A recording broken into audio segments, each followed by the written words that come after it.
Hey guys, what's up? Hey guys, what's up? What's up? What's up? How are you guys doing today? Hopefully you're doing great. Me, I'm doing perfectly. Oh my god, I had a shitty day yesterday, so I was not streaming. That's my fault. I know you guys were looking forward to that. Looking forward to grinding over and over again. But not today. Well, not yesterday, that is. So, now we are back.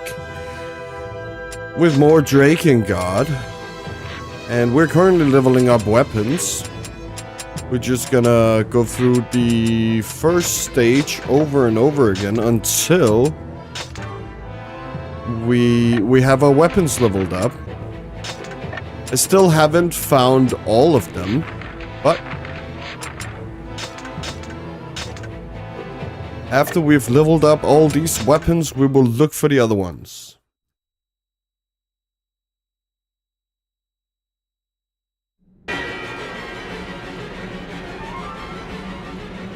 So yeah, that's what we're doing today. We're just killing, and speaking. Hopefully talking about something cool. I don't have anything right now, maybe later. But yeah, now we just wait for people to get in here. We gotta remember, we can use this.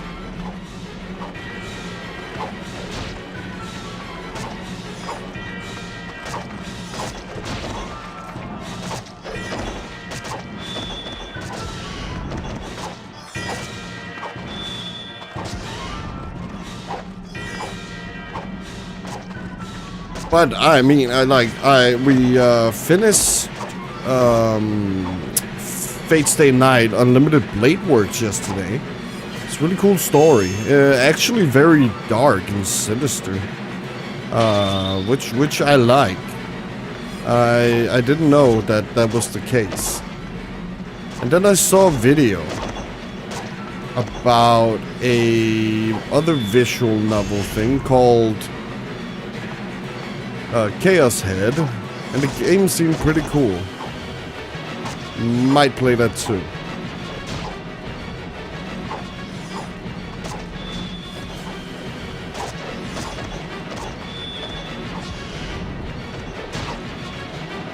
But no, Fate, oh my god, that shit was insane.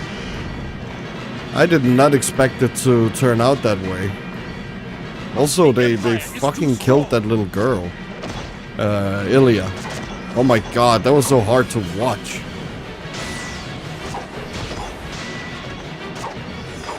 That was extremely hard to watch.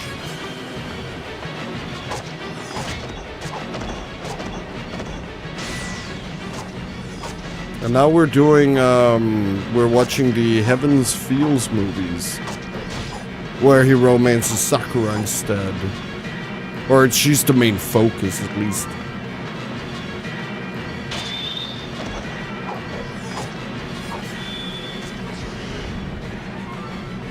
So it's gonna be fun. We watched the first movie yesterday too, so might be done soon with Fate.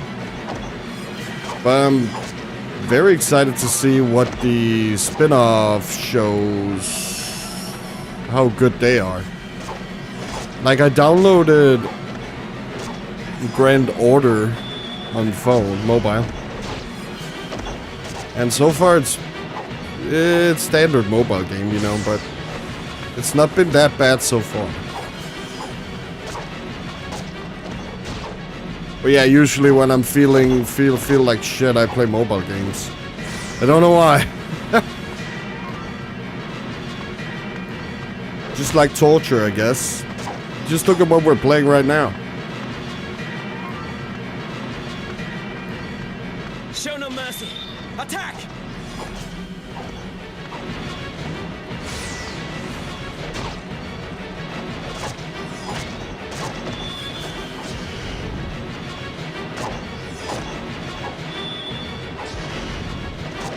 If anyone new, Hi, I am Roma Known. I play these types of games, these like darker kind of narratives. And that's what I like, to explore. So that's what we're exploring, and right now we're going through the Drakengard universe. So after we've done this game, we will continue on to Drakengard 3. And if we're feeling it, after that we'll play Drakengard 2.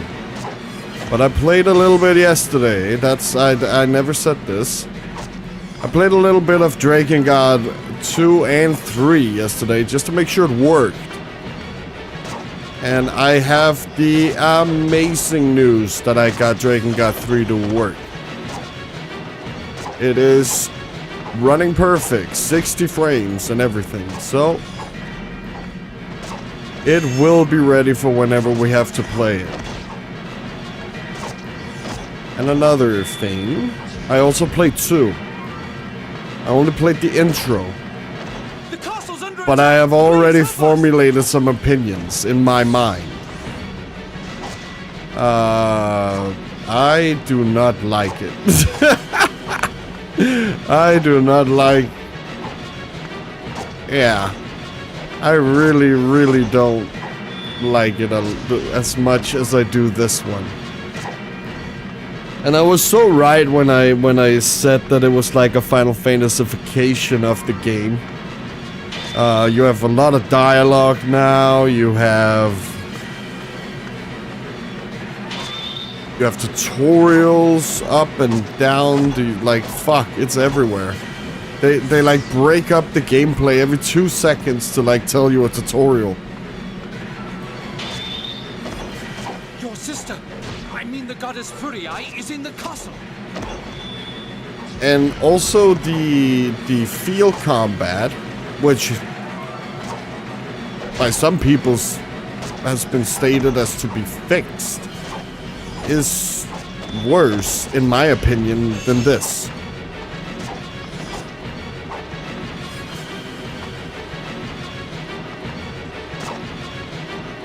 Because you have all these goddamn friendly enemies around you this time.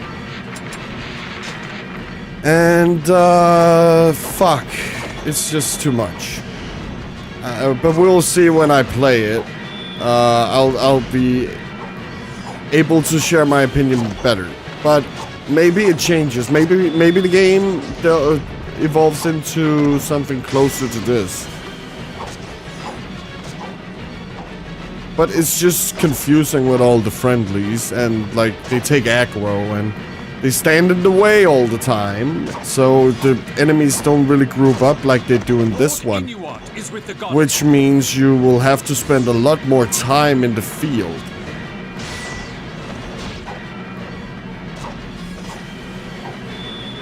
Doing these things.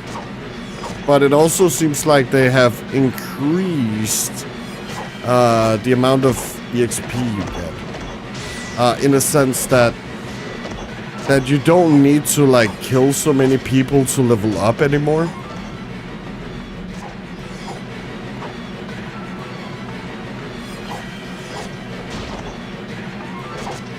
Yeah, I would say it's been done way easier than this game, but I think that it's that was a mistake. And while Drakengard 3 is so different from this one, it still carries that DNA. You like, as soon as you start the game, you just feel like, oh shit, this is Drakengard.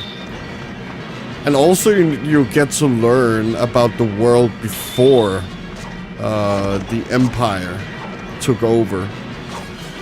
From what I gather for now. Like, I've only seen the beginning so far. So yeah.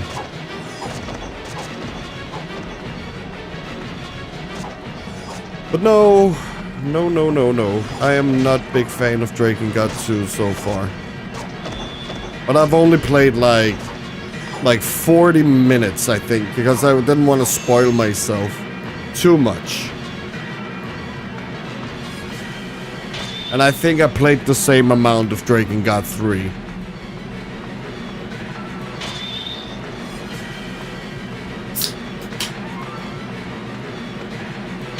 So no spoil. I just wanted to make sure that the game worked. And it would be as best of an experience for you guys.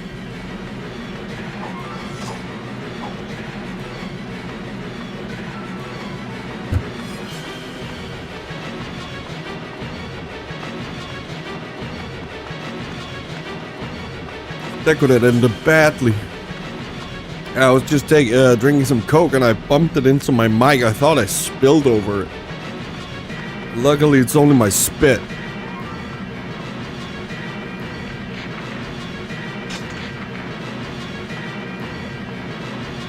But I think we're done with this. Yes.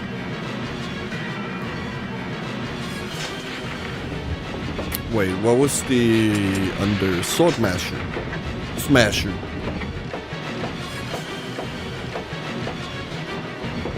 Tiny sword for tiny people.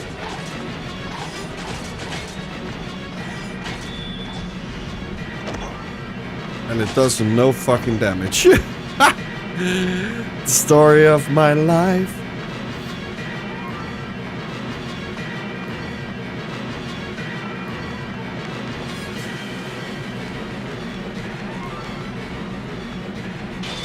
For all the people who thought I was like I was done with the game and stuff like that, no. I was just having a day off. Well, a day off in the sense that I was extremely tired with 2 hours of sleep, and my mood wasn't streaming mood. I didn't want to give you guys the worst experience of your life, so I decided to do something different. You could call it an off day, yeah.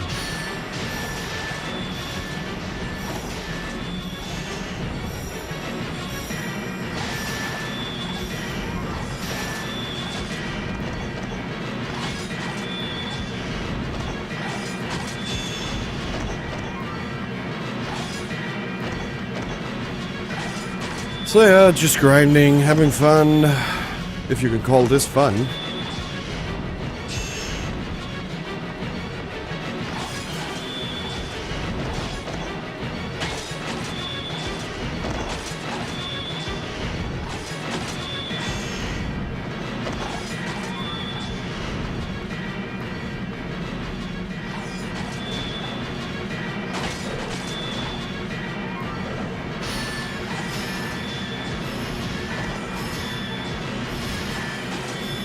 And also the camera in the second one is way too zoomed in. And it has like a weird angle to it. And I don't know, it just doesn't feel great. But then again, this one, whenever you use a spell, I wish that was how far the camera was zoomed out. Like, I like cameras being up close and personal, like, for example, Kingdom Hearts 1. But I don't know, for this game it just feels way better to have the camera zoomed out.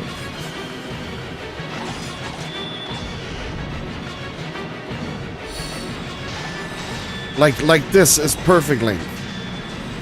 And then of course enemies could aggro from further away, and you could also see more. The draw distance wasn't so short. Because it's kind of weird. When you're on the dragon, it's not that short. I wish we could have, like, dragon FOV whenever we are on the ground.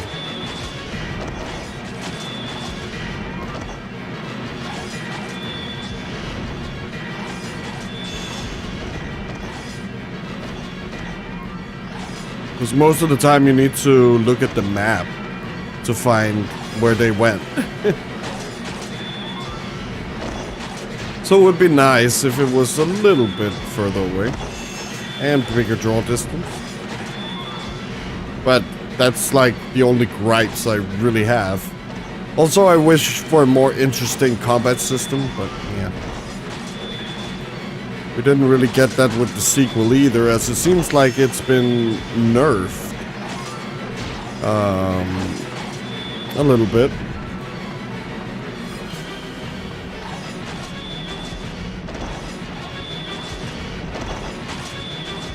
Whereas Drakengard 3, which I really like, brings back the combo system from this game. But also introduces some stuff that were introduced in the sequel. Like money and gems and stuff like that. Is also in 3.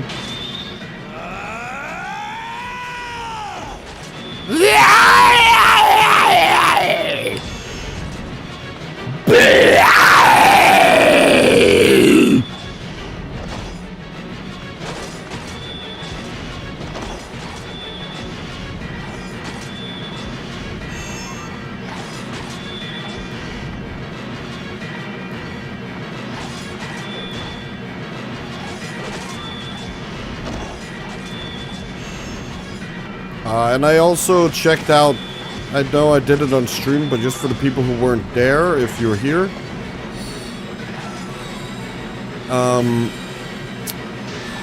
We cannot listen to other music while doing this, so it is what it is. I mean, it could have been a lot worse.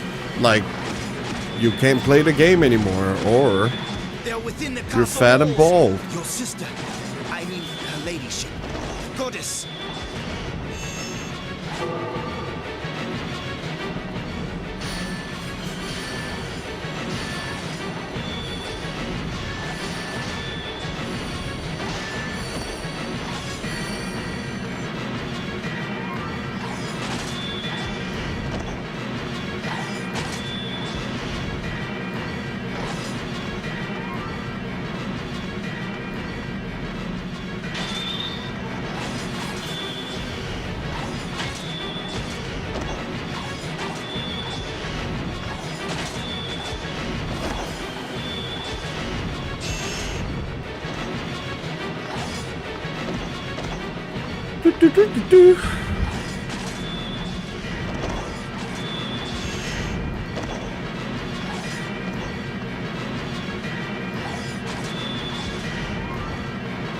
But I need to make a Discord people can connect to and join, so we can, so whenever I don't go live, I can tell you guys. And of course, what we are doing for the stream that day, so people know if they want to tune in or not. Yeah, I think we're making a Discord. It's just gonna make everything so goddamn easy for you guys.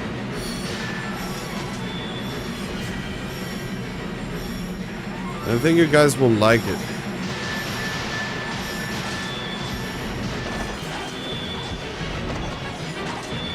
And a place where we can continue discussions and you guys can talk and stuff like that. Build a community, you know. So it's not just in the stream.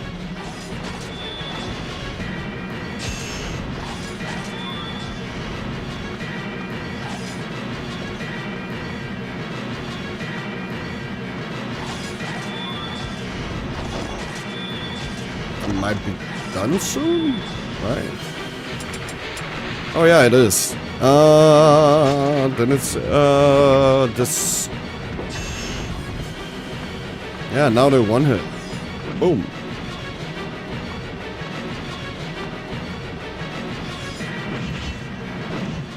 Big sword for big damage.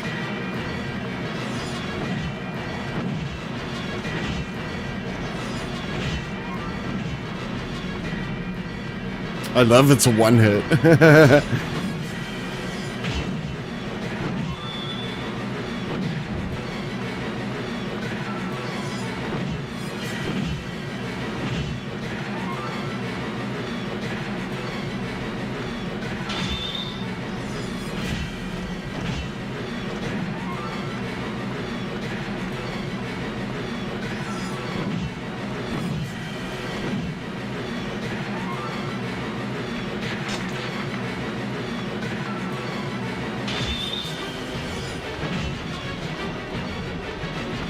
But this weapon is gonna be quick to rank up, luckily.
I am Kaim.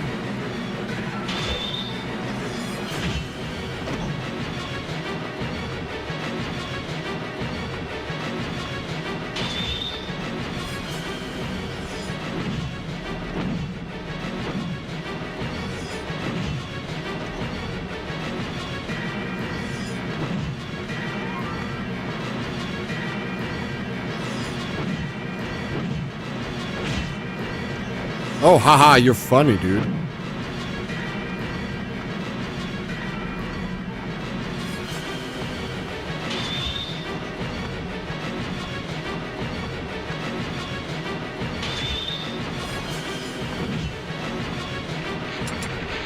That's done.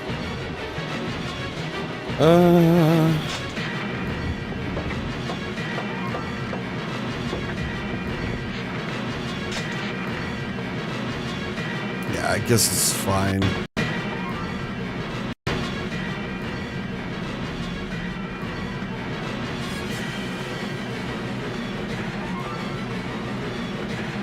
I just want to make sure everything is as it should be. Da-dee-da-dee-da. You have game audio, you have everything, you have me.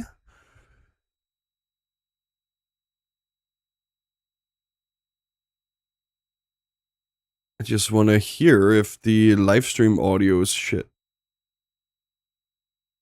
No.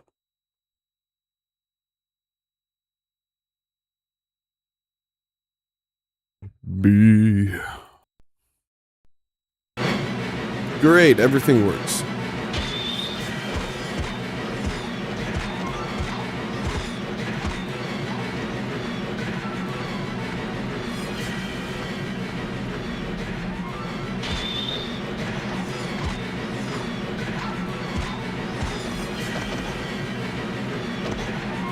The Empire soldiers have caught a dragon in the Castle Bailey.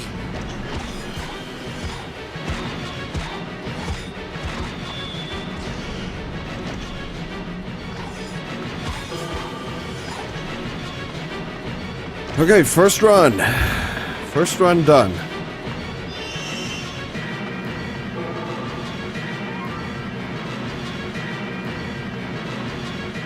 And you might be wondering why I'm not clearing the whole map, but it's because on one side you have archers and shit, and on the other side you have like beastmen and archers. So it's actually better to not do it. It's a little slower. And here we can just kill the standard enemies, and that'll be fine.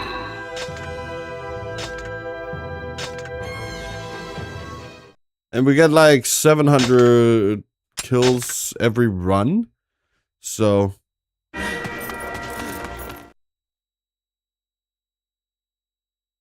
while it's gonna take a while, it's not gonna be as bad as one could have thought it would be.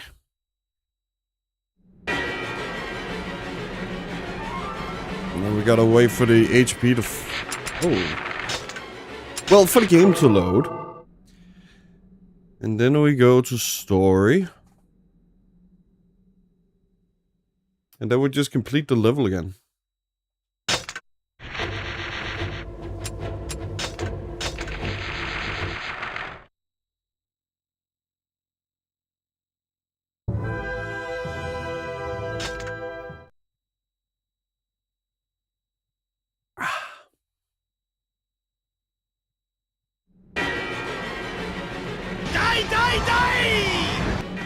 Lord Kime, the Empire has surrounded the castle.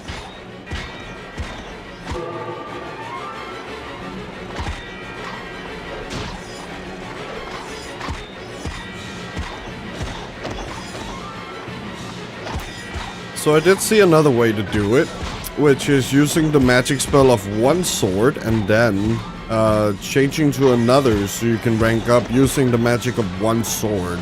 Of another sword for the one you want to rank up. Yeah. But we're not doing that.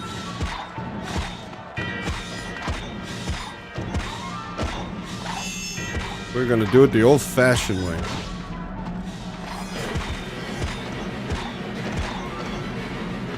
But how are you guys today? Are you enjoying this this Monday? I think it's Monday, right?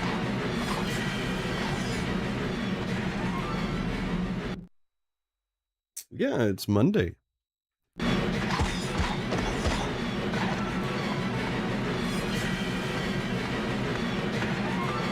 Me? Yeah, I have to sit here for a while trying to rank these weapons up all alone.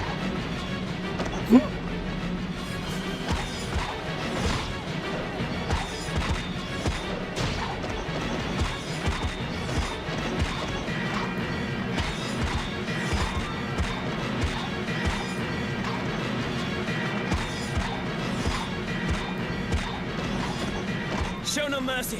Attack! My God. The hitbox.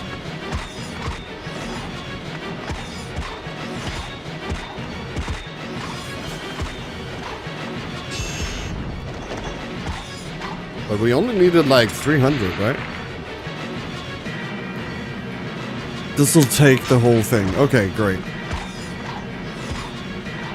Yeah, we need to kill every single fucking enemy in this one. With this weapon. And we cannot use the magic because I think it's a heal. So it doesn't matter. They can't kill us either way.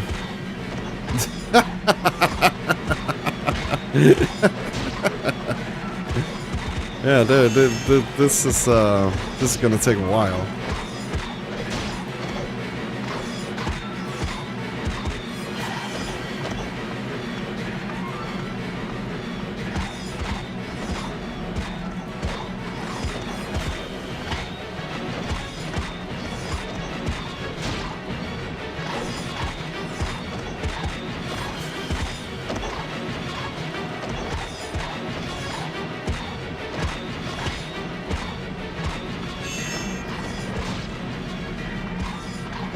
More than I love any physical being.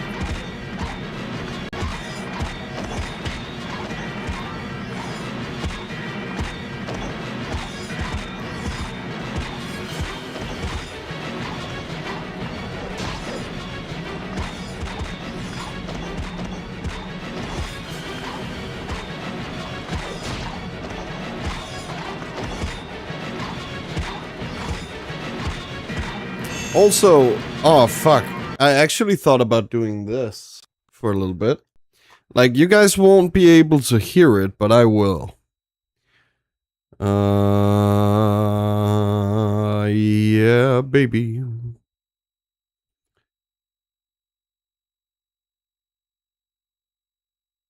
I just want to see if this works. So you guys should not be able to hear this. No.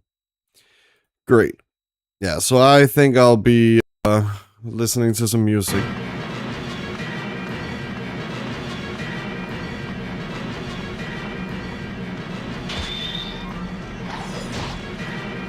Just to keep me going, you know?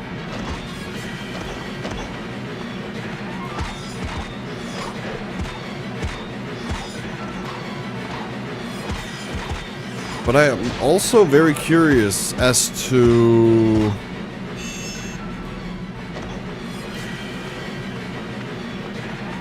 how to get the what are you listening to kind of thing, so you guys can see what type of music I listen to. Maybe you'll get inspired, who knows?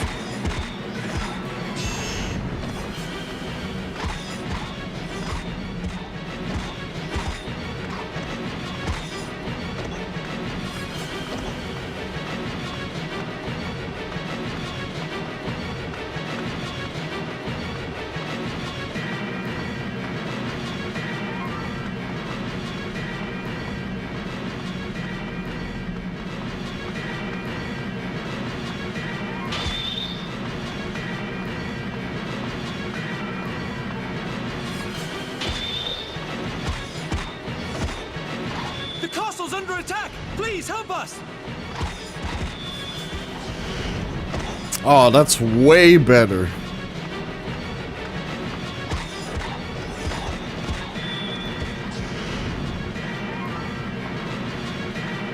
Yeah, so right now I'm listening to the new Boards of Canada album called Inferno. It's really good. And it will not screw up with my talking because there are no lyrics. So, well, it's electronic music. It's IDM.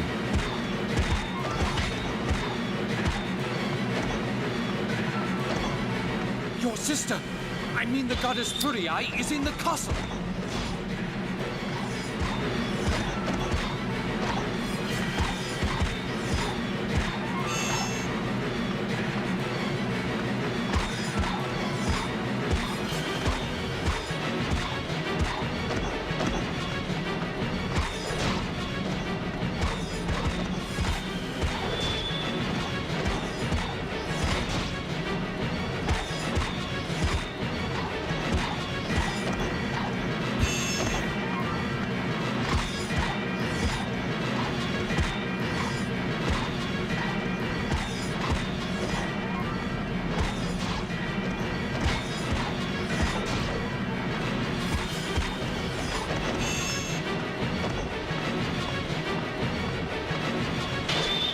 Well, that was a fail.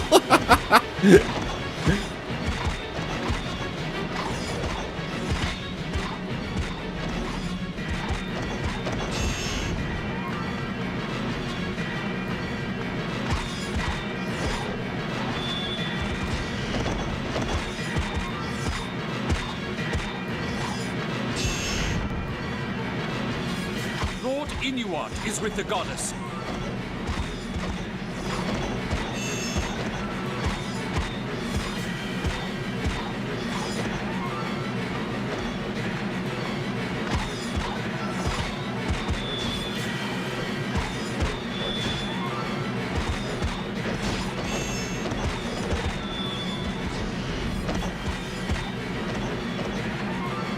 Oh yeah, after we've done this, I think I'll do something so you guys can see how far we are. I can't believe I didn't think about that.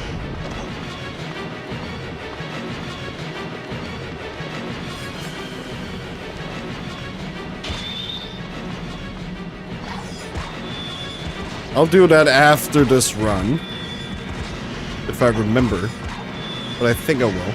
And then I'll also see if I can find a way for you guys to see what I'm listening to. And to have something on screen, I guess. I think, yeah, Twitch had some extensions, but I will see if I can do it through OBS instead. I don't know if it'll do a difference. I am new to this. I also need to change my chat thing, so it doesn't look like that. A little easier to see what it says. Okay, we have some things we can do.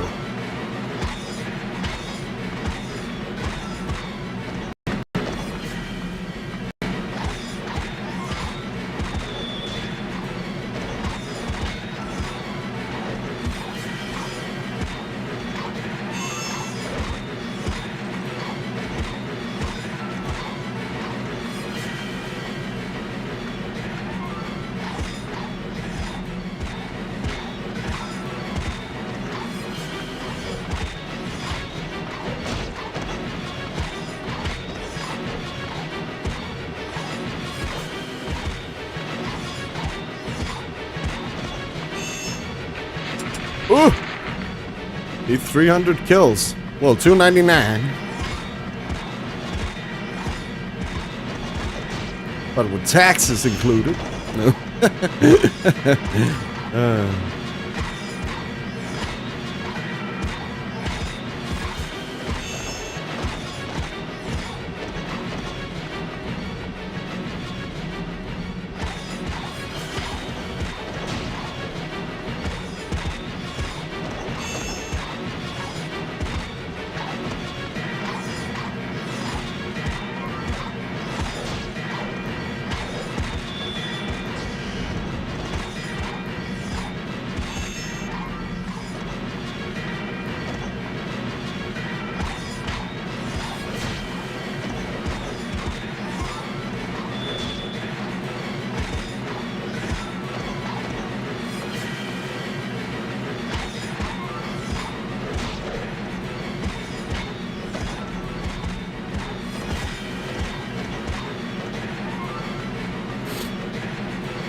And I'll, like, see if I can create a Discord, like, tonight or tomorrow.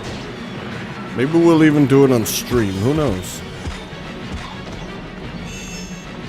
But it's just so you guys can, yeah, know. You're not like, why the fuck did he leave us? Has he left us like our Lord and Savior Yoko Taro? Oh yeah, did you guys hear about Sam Neill? Like, what? I did not expect it to like be that soon. Holy shit. It was like 79 or something like that. Fuck, like it's terrible. Like I remember the first Jurassic Park. Like I watched it as a kid and it was like on television. Like it made me see how cool dinosaurs could be. And of course introduced me to the storytelling of Steven Spielberg. Which is also great. Even though I like the original book more. As of course the guy who likes dark stories and horror likes the horror version of Jurassic Park, but yeah. Just wanted to inform you that I really like the book. And if you haven't read it, you should. Or find like a place where they read it for you, if you don't like to read. Because it's actually very interesting and actually predicted. I know the Steven Spielberg movie doesn't do this, but that was a Spielberg choice because he wanted he wanted monsters. But Michael, what's his name? Creedon or something like that? Actually was one of the first people to predict that the dinosaurs had feathers. Which did sadly not make it into the movie. Even though the expert, even though Michael and stuff like that said that, but no. Steven wanted monsters. But like in the book, it's more like an investigation of what is happening around this island. And we're seeing from different perspectives and stuff like that.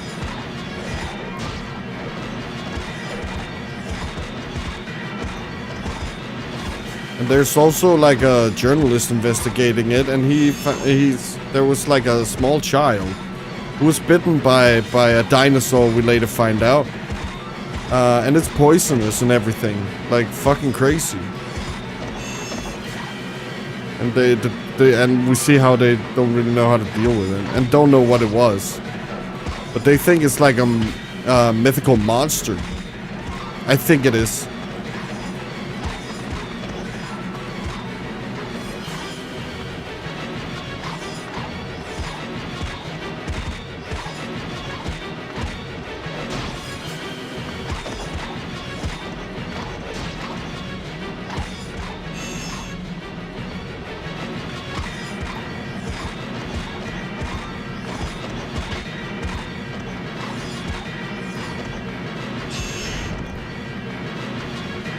Oh, we're almost done. That's nice. Yeah, I think it really helped to listen to some music. Almost woke up.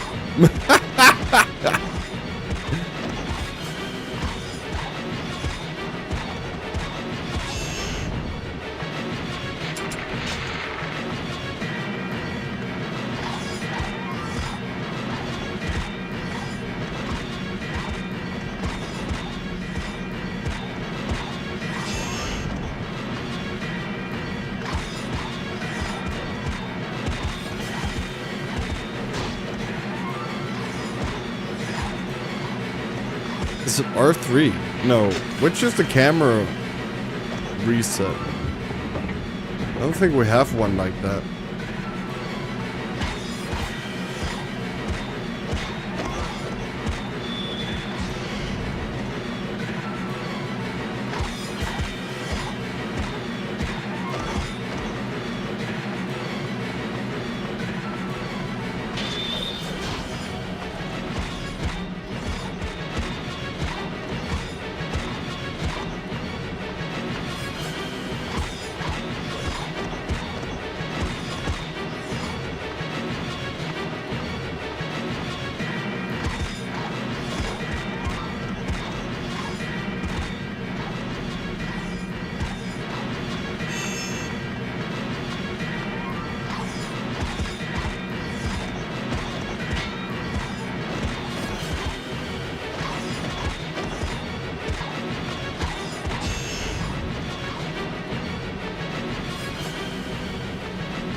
Oh yeah, and for anyone just joining, I am Roman. We're currently playing through the Drakengard universe, starting with the Drakengard.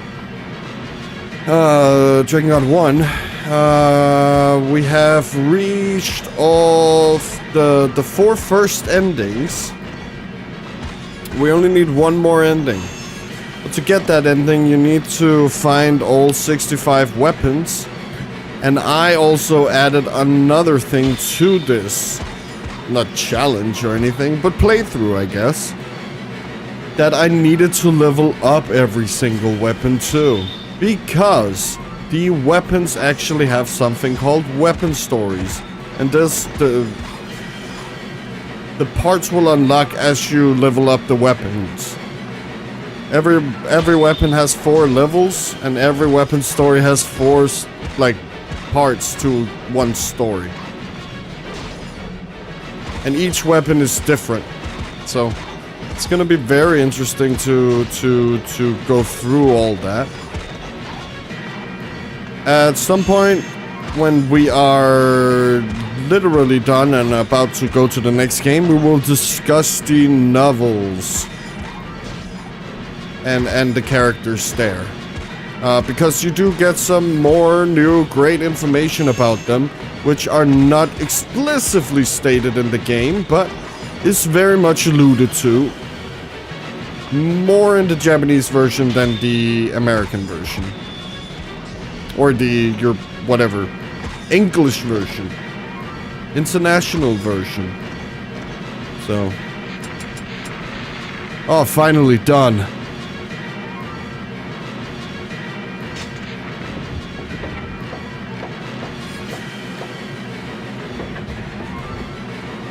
When I'm done with this run, I'm just gonna do something real quick just to make it better for you guys.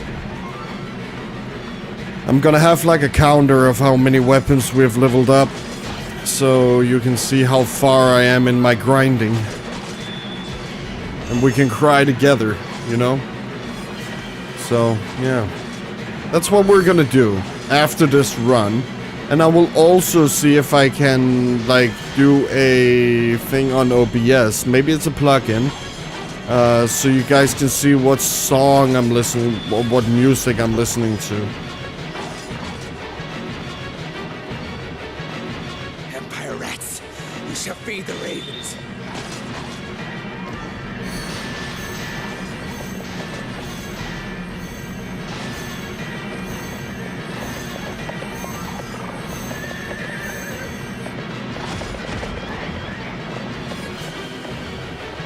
Bro.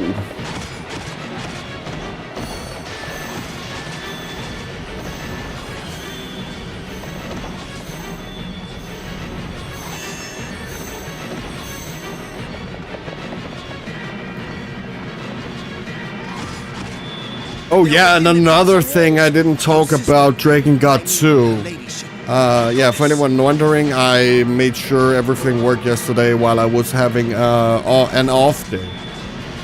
As not a day off, but a day that was off. You can get infinitely fucking stun locked in that game because it doesn't have that, like, recuperation period after hit. So yeah, you can get stuck in, like, infinite loops of damage. So stupid. The Empire soldiers have caught a dragon in the Castle Bailey.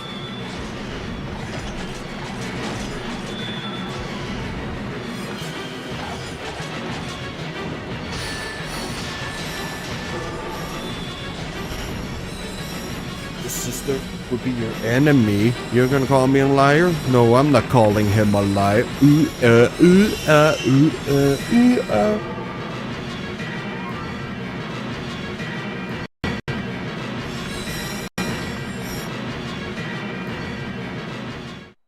Protect her.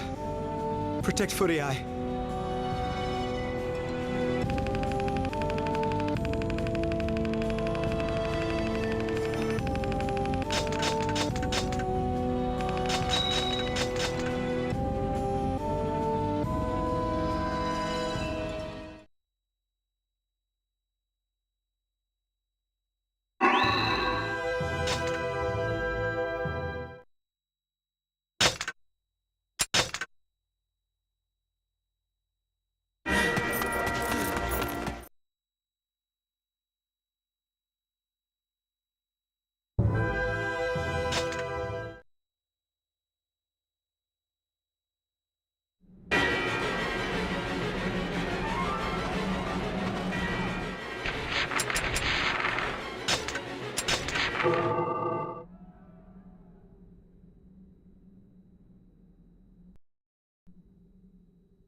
And now you guys will see how many level ups I have on weapons. Now I just want to check the other thing.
Sorry, I'm just reading. I know you guys can't see this.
Shit. I think I will do the music thing later. That's gonna take too long. But now you can at least see how many weapons we've leveled up to full. That should be on the screen now. Yeah, great. And I'm thinking you guys can still only hear the game. Let's see here.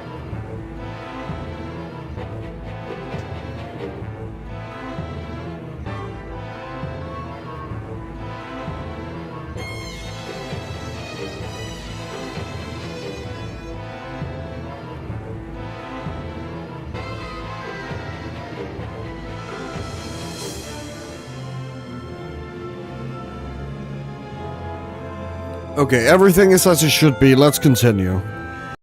Let's not waste any more time here. So I needed to unequip this one. And,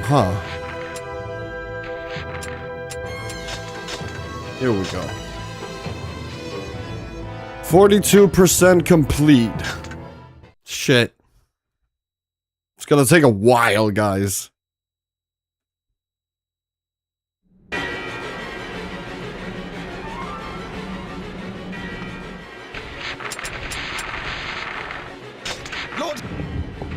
At least Sword Smasher is very fast. Has surrounded the castle.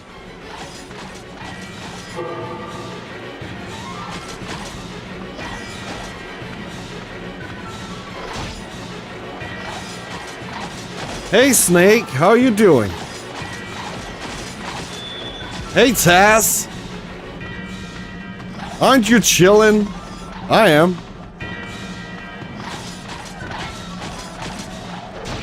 Yeah, sorry for no stream yesterday, but I was not feeling good.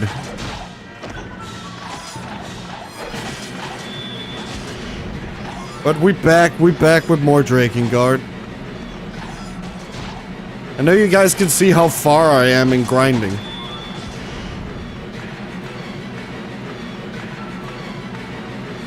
So you guys can follow along. I also want to, because I'm listening to music, I want you guys to also be able to see what I'm listening to, so you can follow along there. Oh shit, Snake, nice! Oh yeah, I should probably give you the, yeah, the 7th day he rested. It's not easy destroying the whole universe over and over again, you know? But Snake, yesterday I was testing out Drakengard 3, and we got it to work. Drakengard 3 is working at 60 frames per second now. So we can play it after we've done this.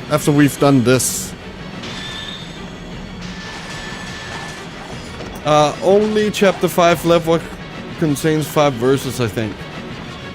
Oh, yeah, okay, nice. So you're there. You're goddamn there.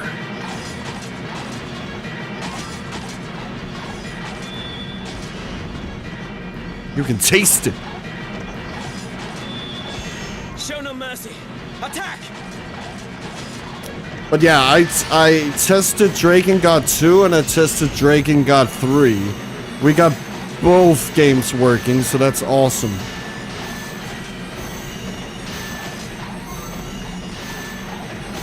Definitely better experience than playing on PS3. Yeah, way better.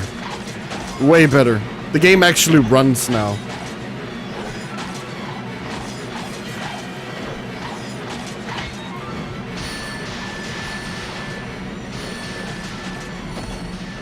And I got all the DLC working too, so fucking amazing.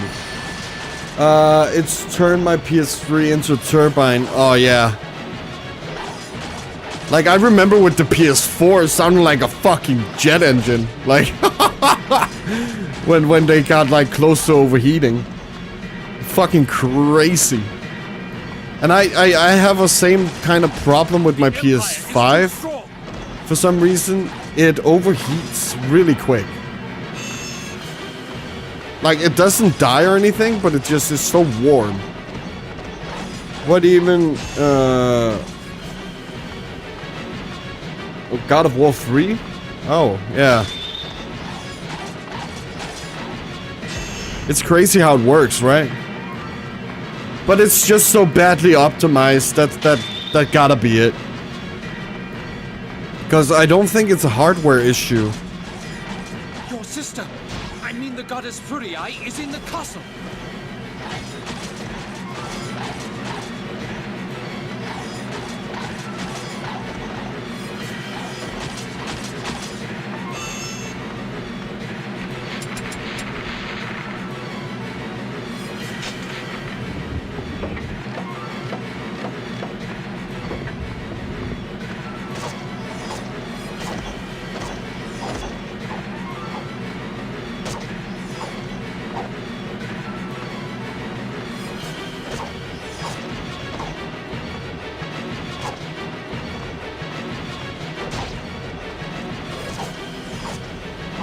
But it's just crazy that it launched like that.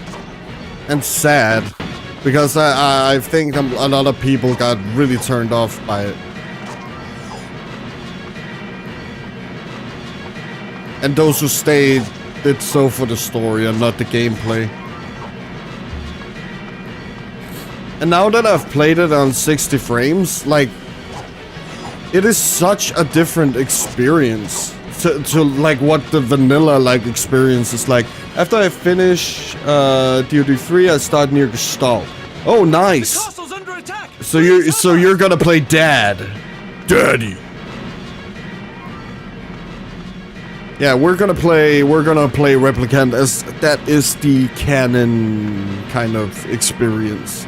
The intended. The cell processor is most stronger than the most weaker point. Well, it's because people didn't know how to develop for it.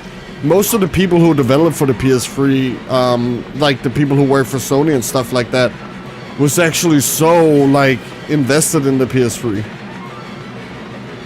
And they really liked it because it could like look so good. Also look at, I know it's like a fixed camera angle kind of game, but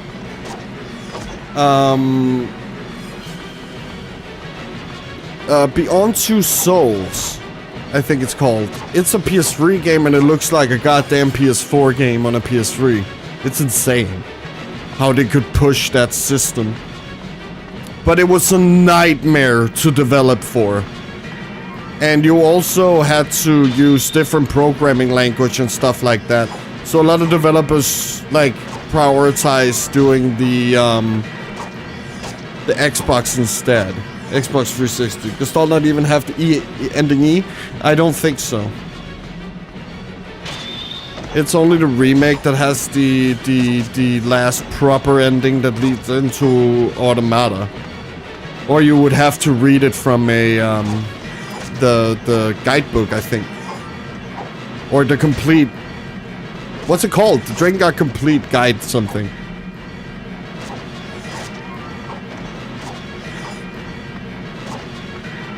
Because they did not have budget to get it in the game.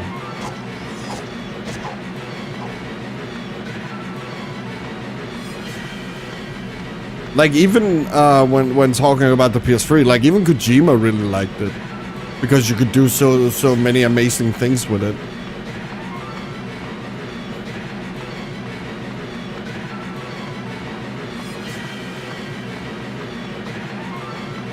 And another fault of the PS3 was that it was way too expensive. Lord Inuart is It really felt like gaming became a luxury, you know? Like console gaming wasn't really for the masses, but like a luxury for luxurious people. Because it was so goddamn expensive. So happy the PS4 and PS5 did not follow suit. But now we have another problem. What do you guys think? Are you happy that you're getting like a upgraded console every like half console cycle now? Like the PS5 Pro and the PS4 Pro? Because I don't really know what to think of it.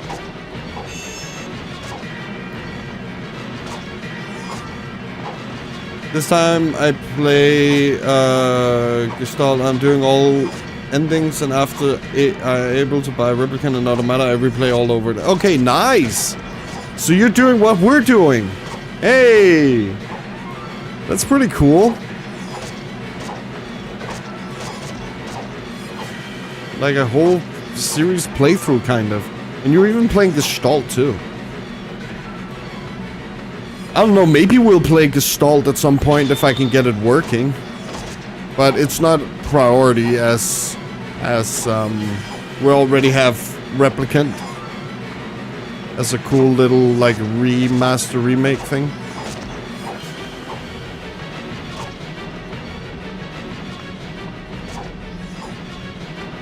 And from what I understand, it wasn't really that different, the games, other than a father and a brother, and some of the dialogue being changed.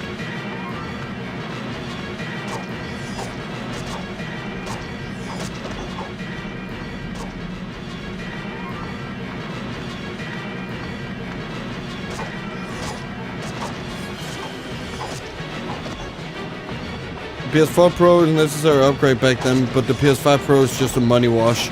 Yeah. Is that like...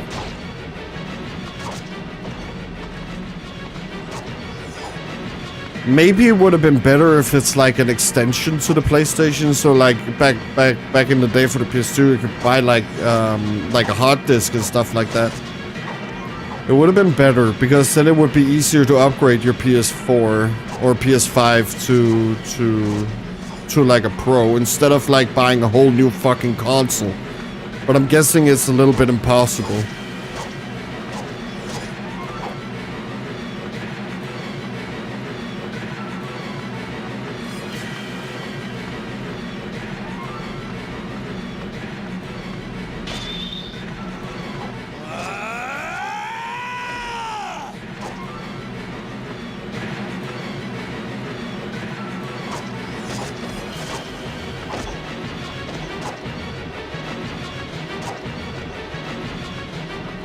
And I don't want to like spend $600 on buying like a new console just to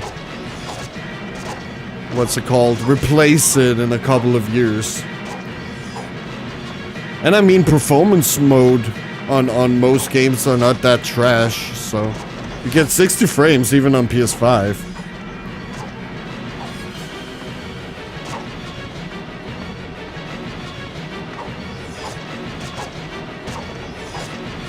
Oh yeah, I think we're done with this. Yeah. Let's do Victor Spoils.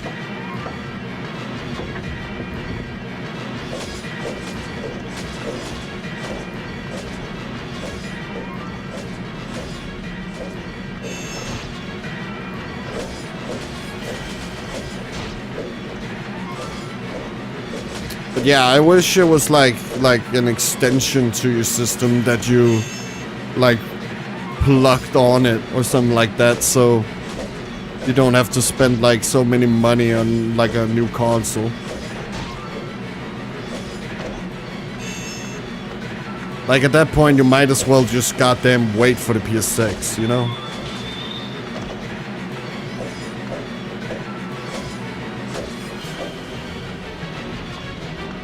Or buy a PC.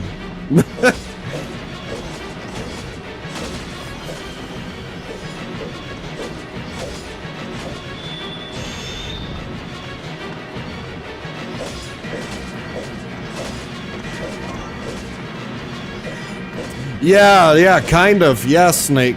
Yeah, kind of like that. Like it's something you just plug to your console and then it'll be even better than before. They could call it the Pro extension, you know?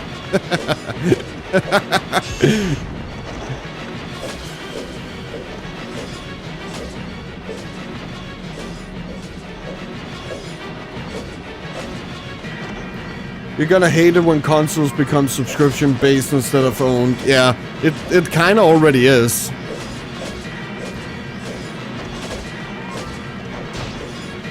Because to play online on both consoles, all consoles actually, you need a subscription.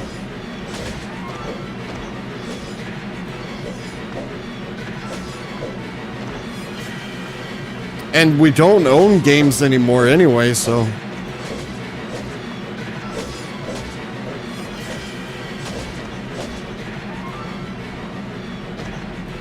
Like, that ship has sailed. Hopefully, initiatives like Stop Killing Games and stuff like that can maybe change it for the, like, make it better for the players and the consumer base.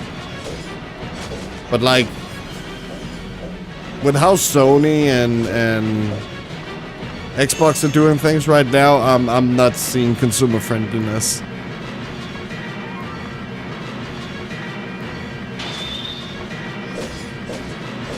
Especially Sony, goddamn. That whole digital only thing was so, like, out of left field. Like, no one expected Sony to be like that. I think that's why everyone got caught so off guard by it. Like, even their old president, Shuhei Yoshida, was like, what the fuck are you guys doing? It just sucks.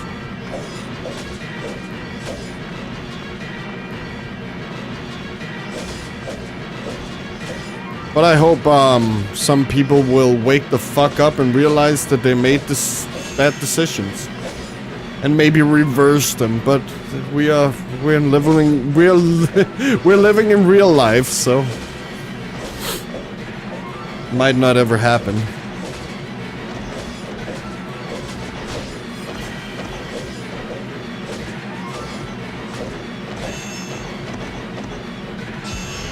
But I hope with the closing of the PS3 store and the Vita store that we will begin to see more PlayStation remasters of old PS1 and PS2, PS Vita, PSP classics, and PS3 games too.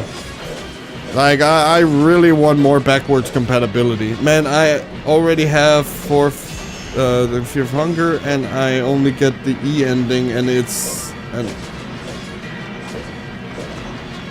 Shit, dude.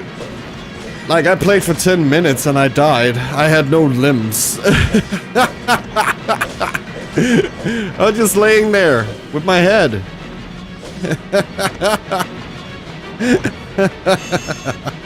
Fear and Hunger is so crazy too. I really want to be good at it, but oh my god, it's so difficult. You guys are gonna fucking laugh at me when we're playing it at a later time.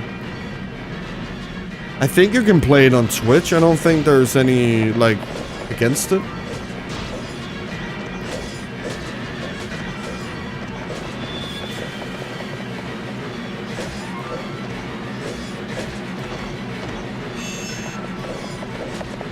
Or maybe I would have to play it myself and then make a video about it where I censor everything.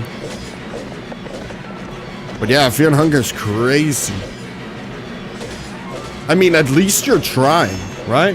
You're not giving up, so that's good. It's a shame that there's no legal way to buy DoD 3 and DLCs after PS Store shut up. Yeah, exactly. It sucks.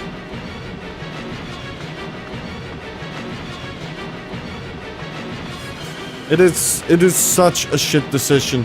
I would have loved it if they merged like the stores, so you could at least like buy it on PS4 and PS5, like in originalness, but like it's still better than nothing. And maybe even playing it on a PS5 could like make the game play better. I really recommend you to click all Bone Jones. Yeah. You have to click everything. There are hidden items everywhere.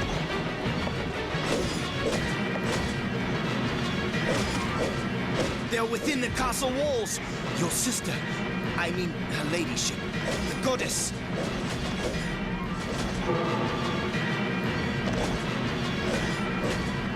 And I hope Yoko Tower can start game development soon. Jesus.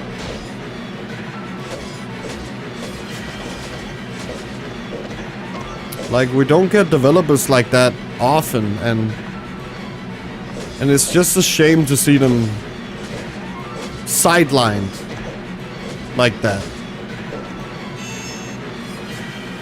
Like, I would put Yoko Taro and like someone like Miyazaki, Suda51, you know, in the same box.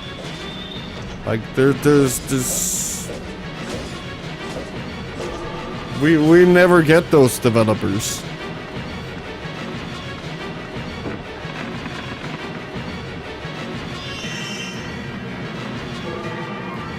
Last Nier game we got is Reincarnation. Yeah, exactly. And that was what, 2021?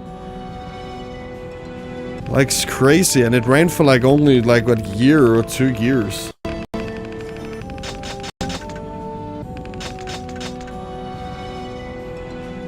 And it was so important for the franchise too, with the story. Oh, it shut down 3 years. Okay, yeah. Then it must have done a little bit.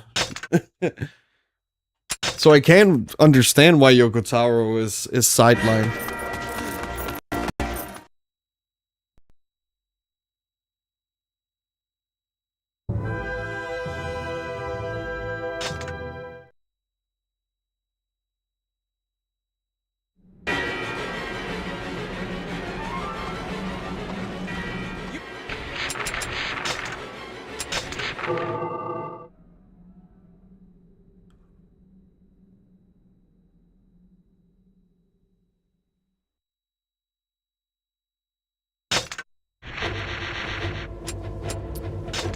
And like right now, I really want to play it because it's so important for what we're doing right now. But yeah, just fucking can't. It sucks.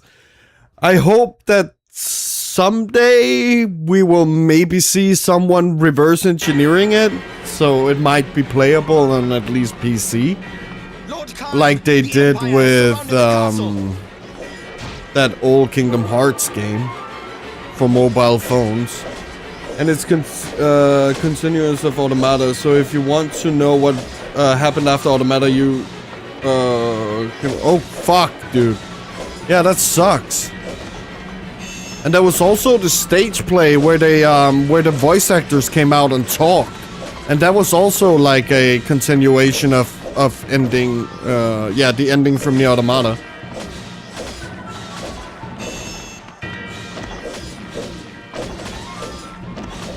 Yeah, so either read the novels or watch the stage plays. I guess you have to do both, because it's fucking Yoko Taro. He really loves multimedia franchises.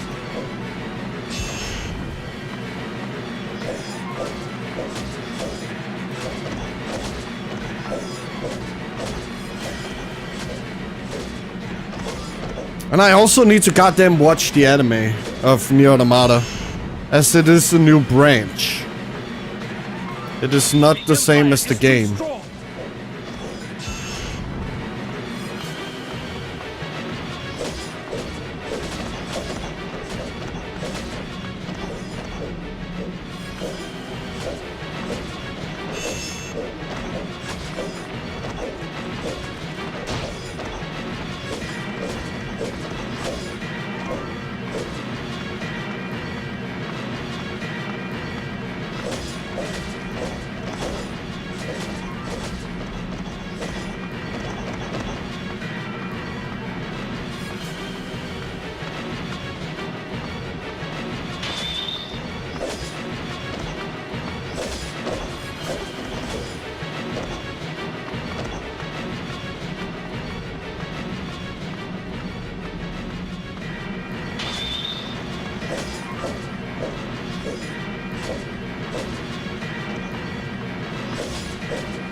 I am Kaim.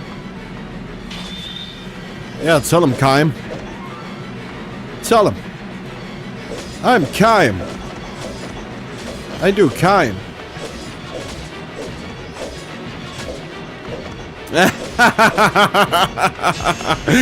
that would be a fucking wish, wouldn't it?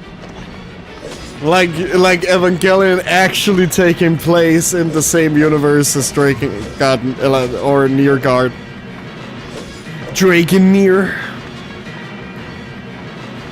Like that would be fucking crazy if they could do that. And then his next game is gonna be Drakengard Evangelion. Your sister, Where you have giant the mechs. goddess Furii is in the castle.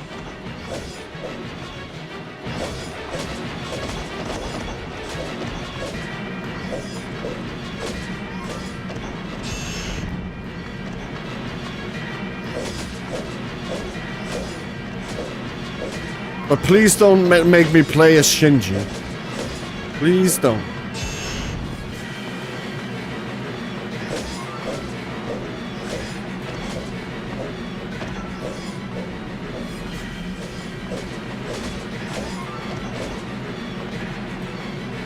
Drakengard. Oh, it's amazing.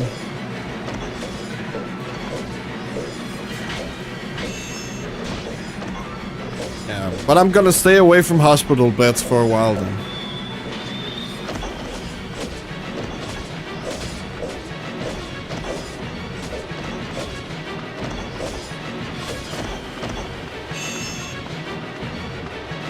When I accidentally relieved myself, you know? Goddamn fucking Shinji.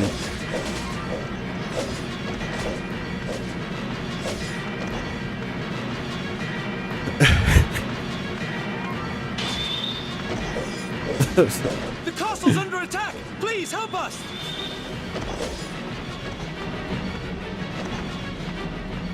Lord Inuart is with the goddess.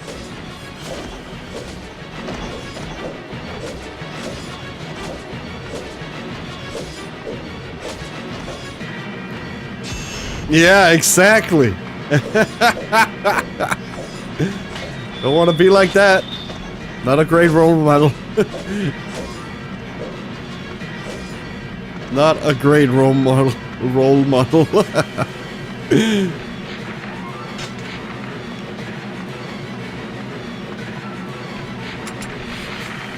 Oh, we're done.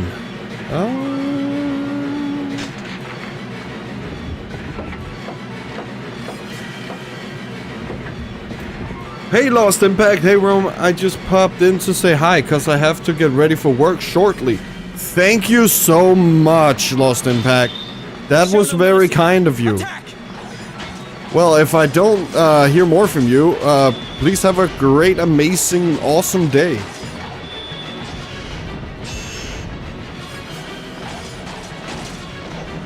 And just so you guys know, while I have most of you in here, I will be making a Discord soon, very soon, so stream updates, all of that shit will be there.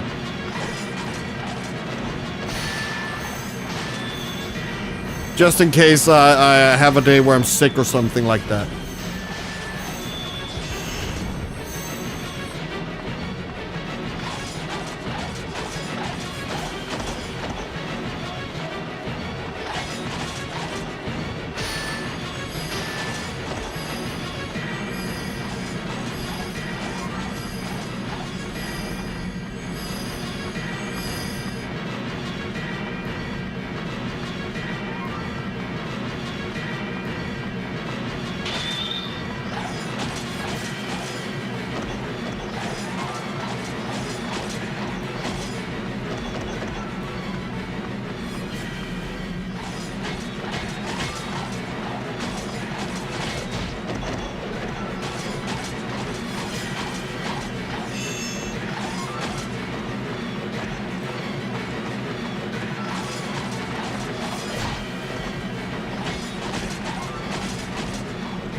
He fell on his ass. I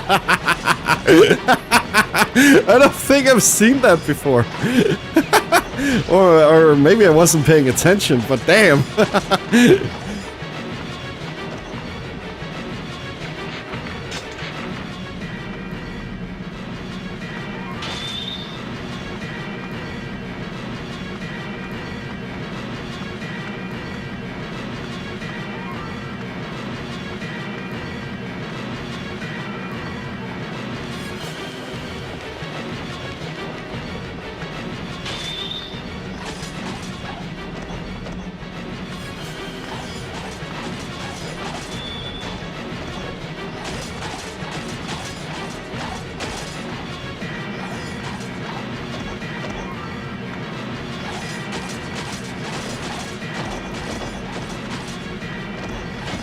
Oh yeah, what is your magic? Oh yeah, it's the you're invincible, but doesn't do any damage. No reason to use this.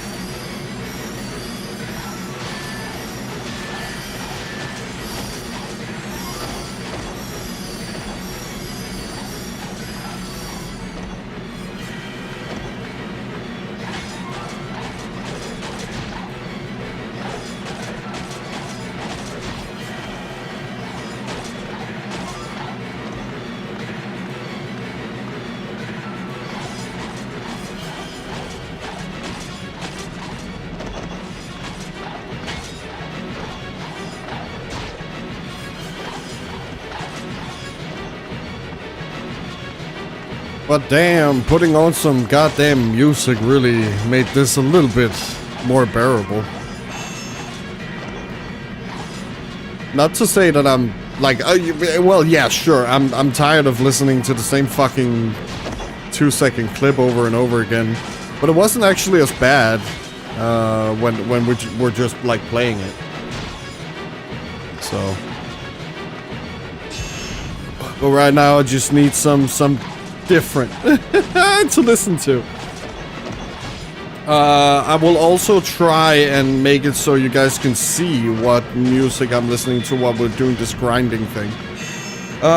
Yesterday I was playing a bit of old PC game called Devil Inside. It's a survival horror game where you... Oh, what? I've never heard of this. When did it come out? Oh wait, maybe you've talked of it. Empire rats, you shall feed Sounds the familiar.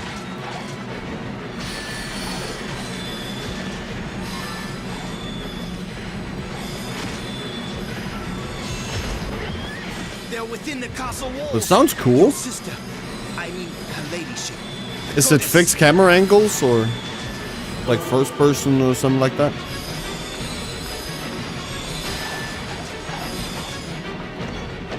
Oh, that might have been the game you were talking about a couple of days ago. Yeah. Sounds sick. I'll put it on the list. I need to start making a list of games. And then put it on the About Me page so you guys can see what games we are going to do in the future.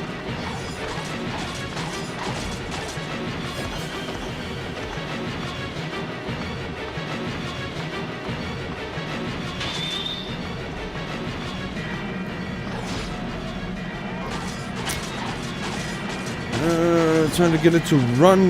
Oh yeah. That was what you were talking about. Yeah.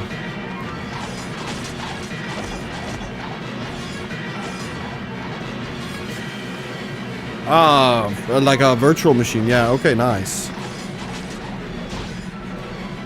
Yeah. Old PC games don't really run unless they have like community patches and stuff like that.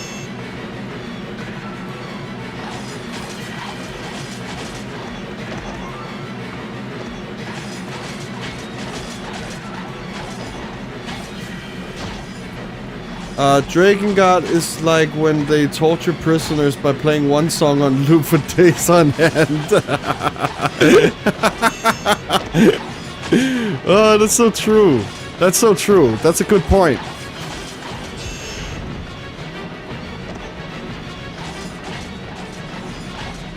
I know it's like a good joke, but fuck, it's actually a good point. Because that's what it feels like, right?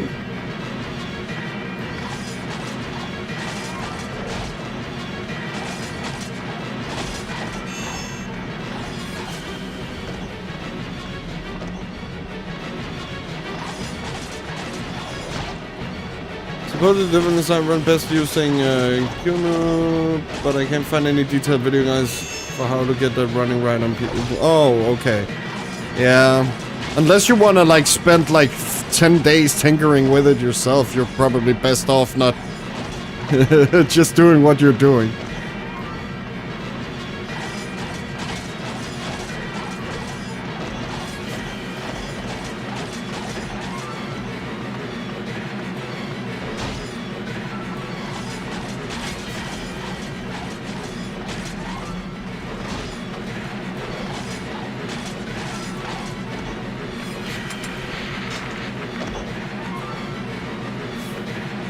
But yeah, I think this grinding session will probably take about a week of just doing this over and over again.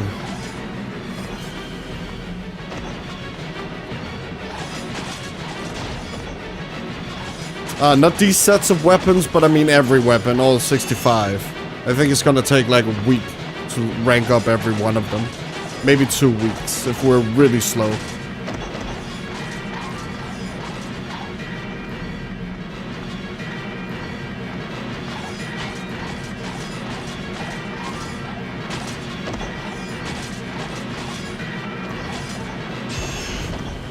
Alright, well, I really need to get up and start getting ready, so I'll see you around. Yeah, see you. Have a nice day. Thank you for joining and stopping. Bye.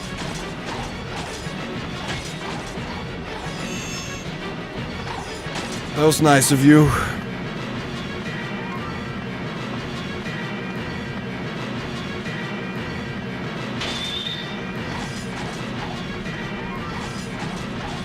Hopefully, we'll see you at the stream soon.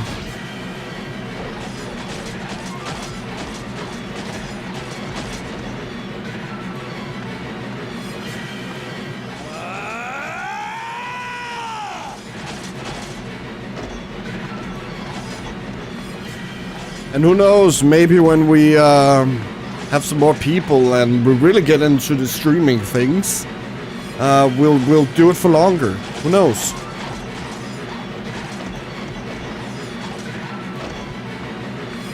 Like instead of 5 hours of streaming, we do like, yeah, 8 or 6. Who knows?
Here we go, another one done.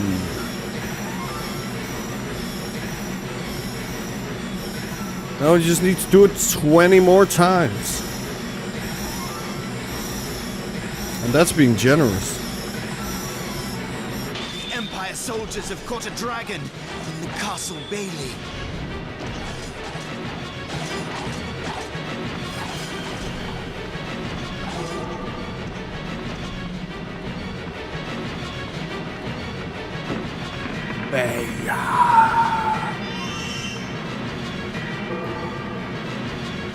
Oh, I completely forgot all these guys over here.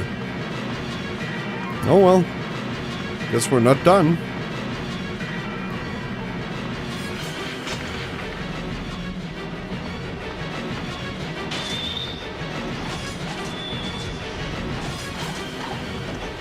How long until... yeah. Great.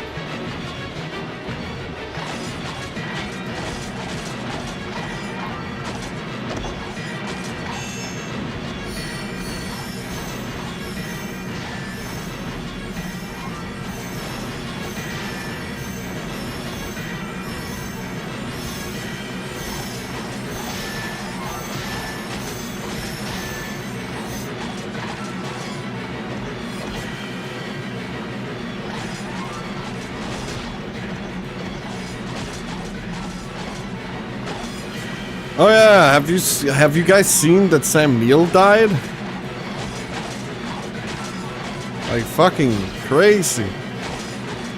Like that is fuck. I grew up with that guy. Like one of the first like I guess movie experiences I remember was actually sneaking in to watch my parents watch Jurassic Park. Still remember it to this day.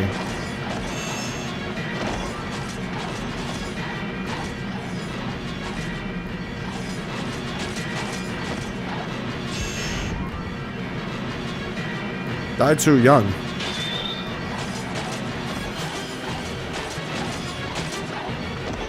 It was like only 79.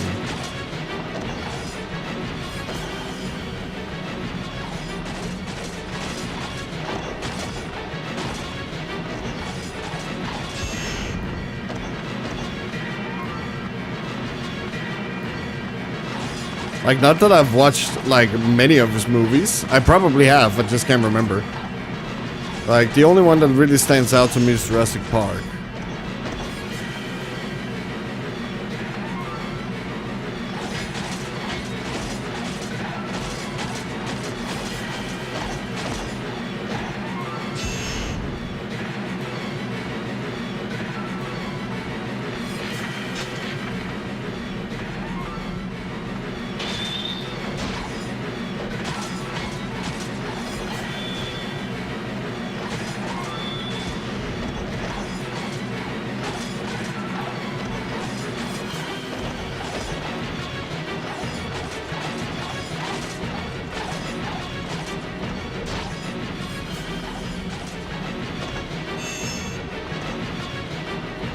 Okay, here we go.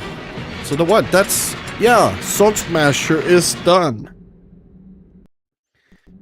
That is another weapon done. Great.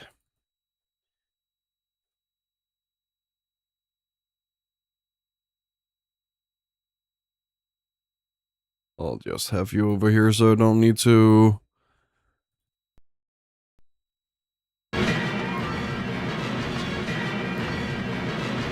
ah, grinding.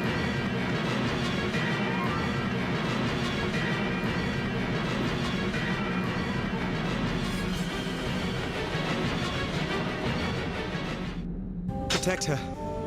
Protect Footy Eye. It takes about 20 minutes each time.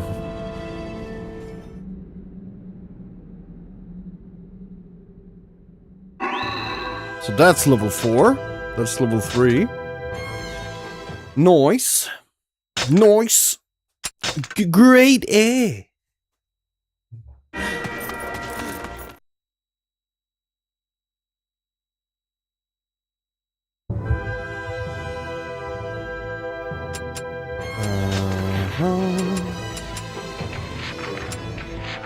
That was all the way over here. There we go. So all of these guys done. And we had...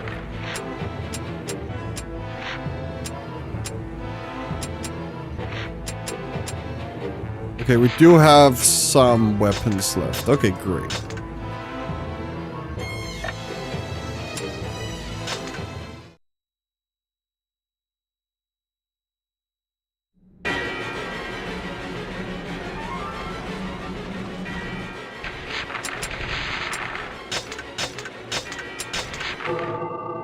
Okay, I think I need some death and destruction music, so let us listen to Brand of Sacrifice and their 2021 album, Lifeblood.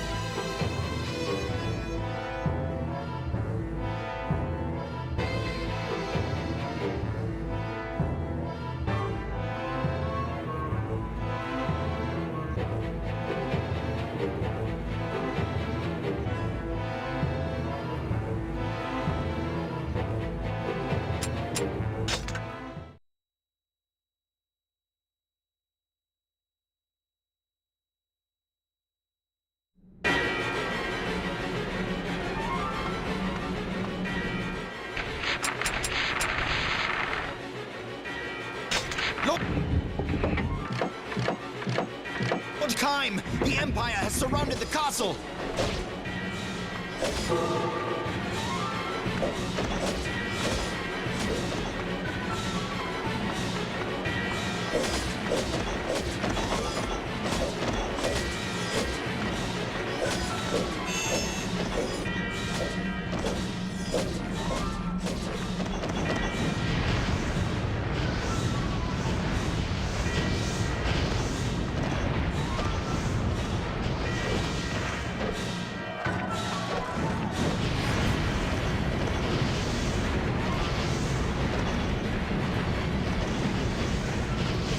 The Empire is too strong.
Show no mercy.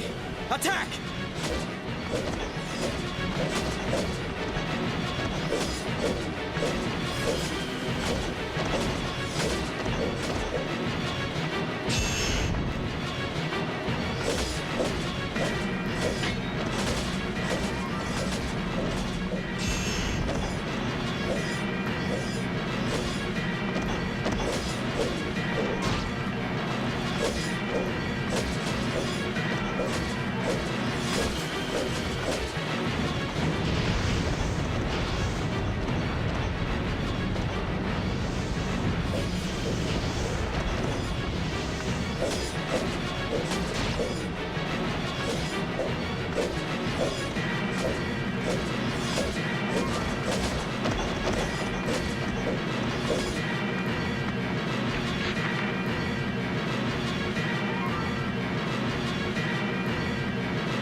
Fuck, I was muted. Hey, Yubel. Fuck, sorry. I was speaking. For some reason, I'm muted. I think the wrong button.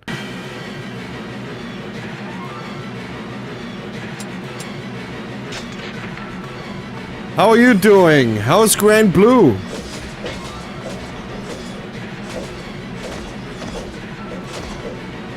Did you guys finish yet?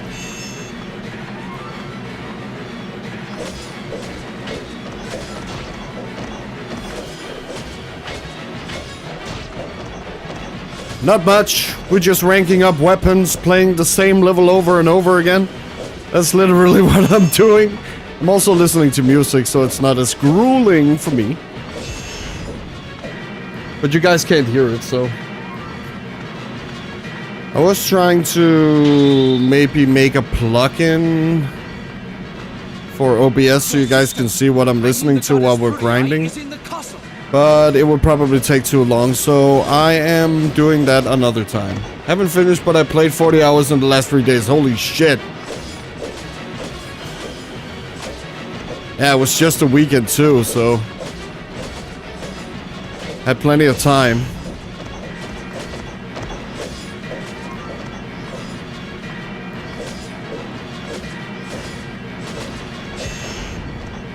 Oh no, never mind, you work. The castle's under attack! Please help us! But still insane to play 40 hours in 3 days while working.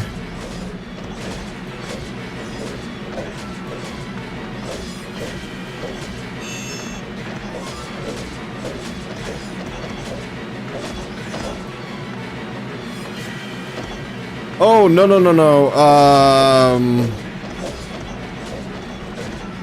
Oh, can't you hear the music? No, never mind, actually, fuck it.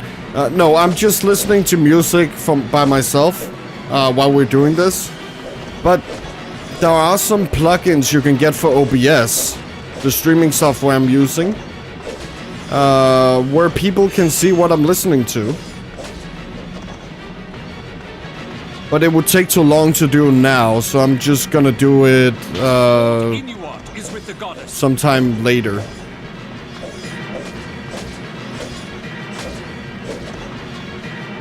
So maybe tomorrow you guys will see what I'm listening to. But I'm also gonna make a Discord soon, so you guys can see like stream updates and stuff like that.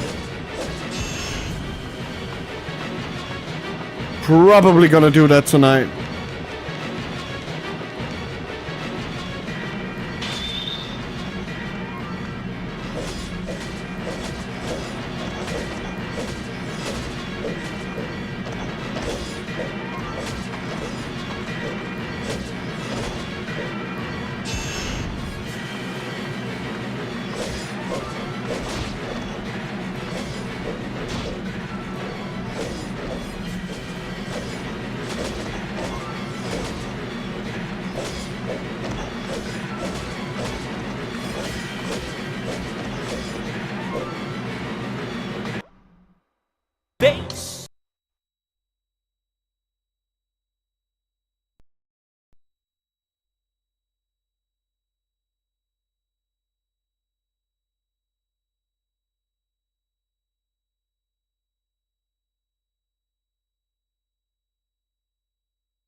Oh yeah, and if you guys like Berserk and you have no issue with listening to metal music, there is actually a band called Brand of Sacrifice, and it's literally just like Berserk but metal. They like the whole band was inspired by Berserk, well, the lyrics at least. So if you like stuff like that, listen to Brand of Sacrifice. While we are playing a Berserk-like game.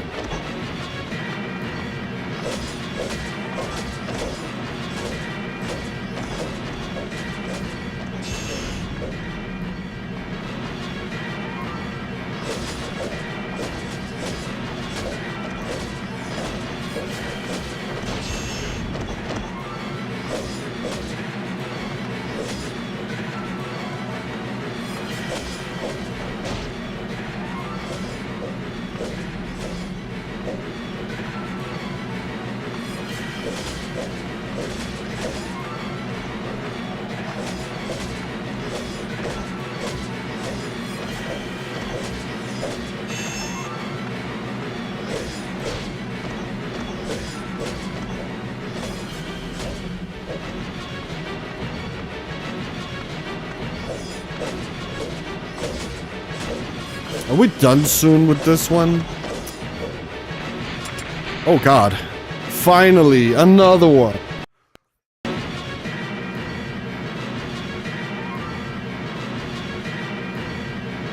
Here we go, 19 out of 65. Oh my god. It's gonna take a while. Oh my god. Which one next? Executioner's Song.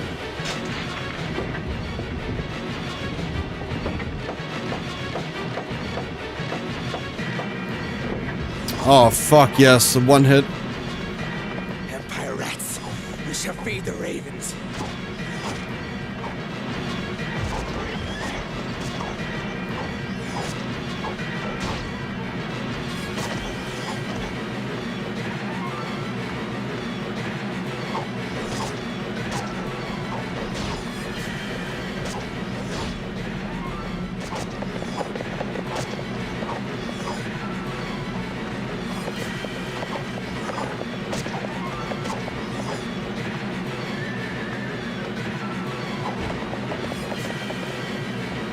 I thought I could catch him before he did it.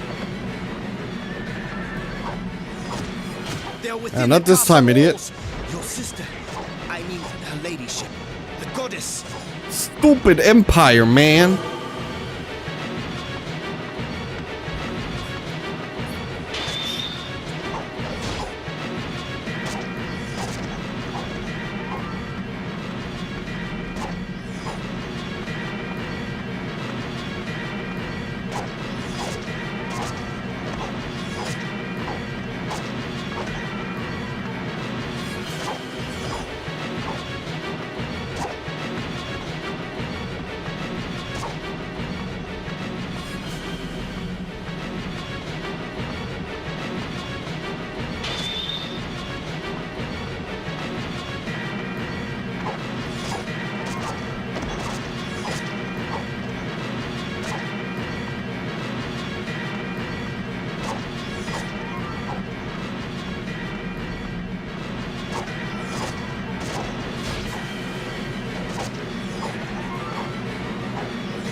Yeah, I'm sorry guys, wish I had something more interesting to talk about.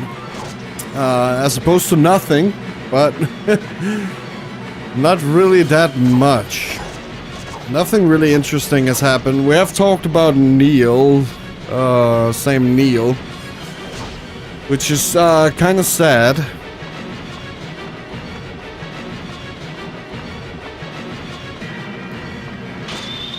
And we have also talked about like updates and stuff like that. So yeah, if you guys have anything fun to talk about, you guys can yeah, write in chat and we'll talk about it. And then I will try and see if I can find something interesting.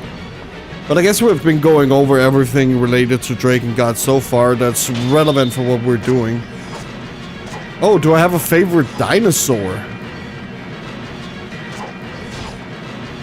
I think my favorite dinosaur of all time is like a Utah raptor.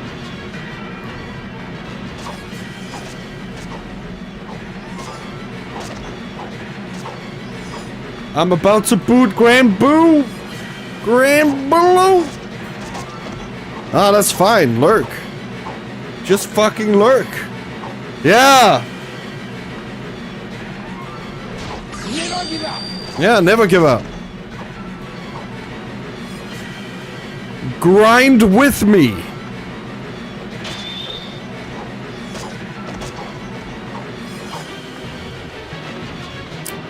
Do you guys have like favorite dinosaurs? That's a good question. Very fun too.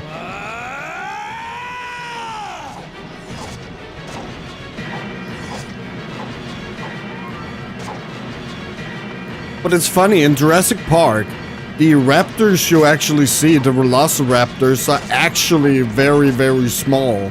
Not compared to the movie.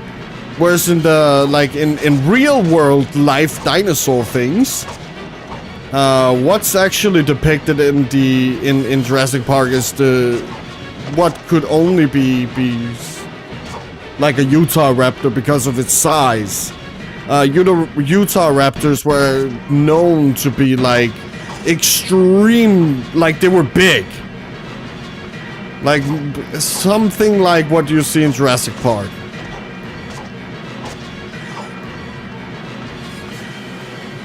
And of course they had feathers like all dinosaur. Well, most dinosaur.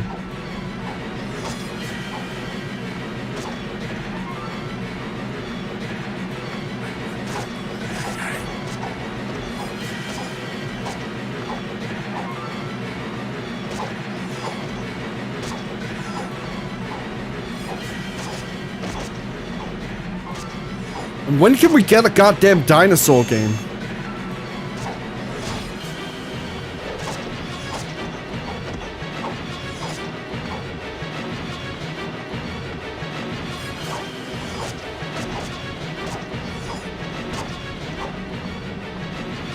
I really want a fucking, like, a new dinosaur game. That would be fucking insane if they ever wanted to make another. Especially like a dinosaur game, kind of like Alien Isolation or something like that. That would be fucking crazy. Like having like raptors and stuff chase you like the Alien. Around like, yeah, you could actually just have it at Jurassic Park. That would be fucking sick. I know about Survive, but I'm not holding my breath for that one.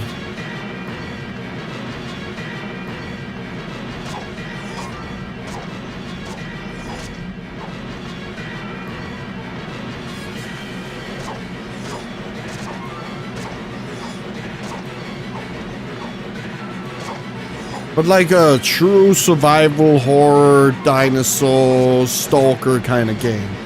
That would be fucking sick.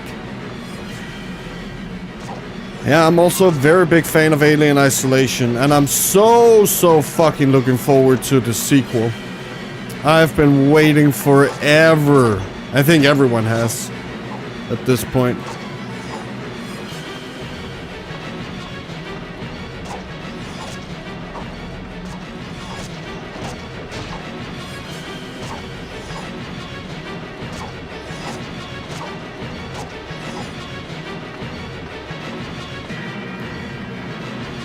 Like, I also recently played it on stream, I think. Like, a couple of months ago. Yeah, there's Trespasser, that's right.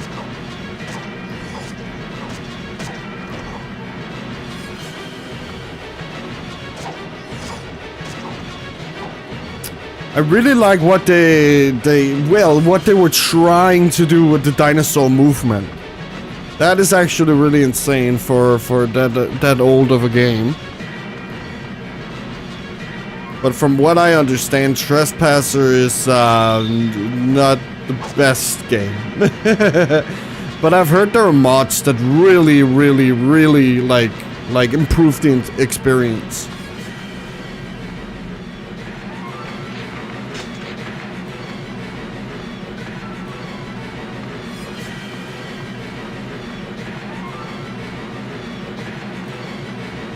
I saw that dinosaur guy, the guy who does videos about, what's it called? Jurassic Park, and he had like a playthrough of Trespasser. Looked really fun, and it's awesome too that it was actually conceived as a sequel prequel, kind of, to The Lost World. Protect her. Protect Footy Eye.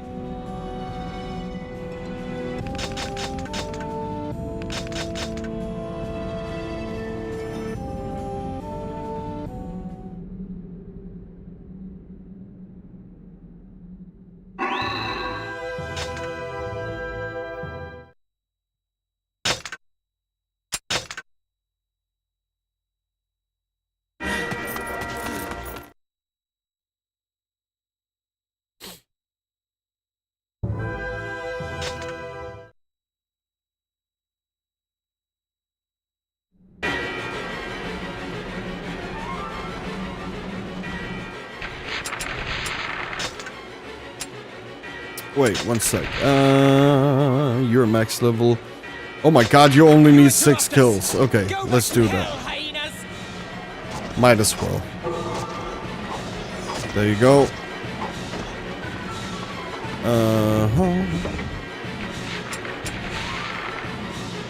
Yeah, so let's do this mission. Let's equip Berserk, a Dragon Slayer. We can get this done quick. And fast! And easy, too! Oh my god. Just as I said it, he went he went crazy. I think he hurt me. Oh, there's also another game I would very much like to try out. Have you guys ever heard of Lifeline? I saw, what's his name? Elias? Or something like that. Some Swedish dude. He played it. It looked really fun. You have to control the character with voice commands and stuff like that. And it's really shit. Taste the steel of my sword.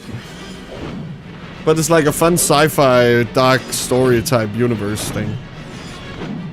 But I just think the gameplay sounds so goddamn fun. Yeah, the voice controlled one. Yeah, exactly.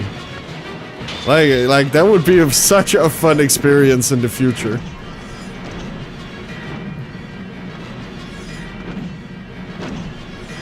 Still alive?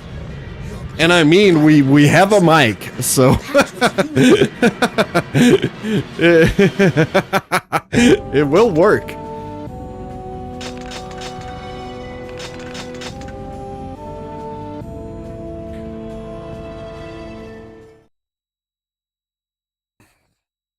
And I think it would be funny for you guys to see me like rage and stuff when it's not doing what I want it to do. That'll probably be very funny. There you go, 20 weapons. Making progress.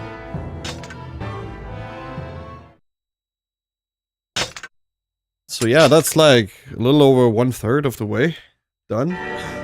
Like crazy.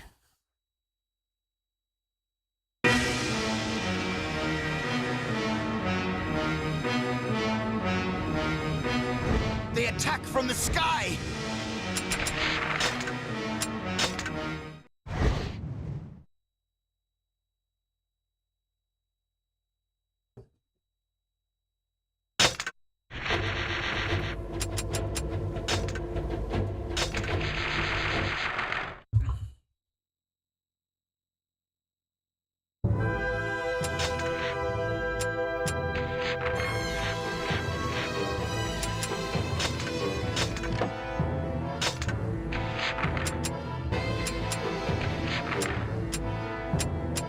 Oh shit, we're finally running out of weapons.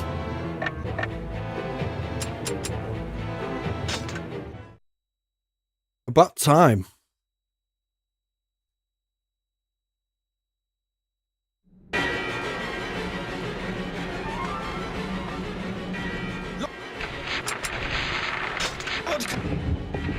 Time! The Empire has surrounded the castle!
My God. he didn't want to get hit. I'm hiding behind this rock. You can't see me, I can see you.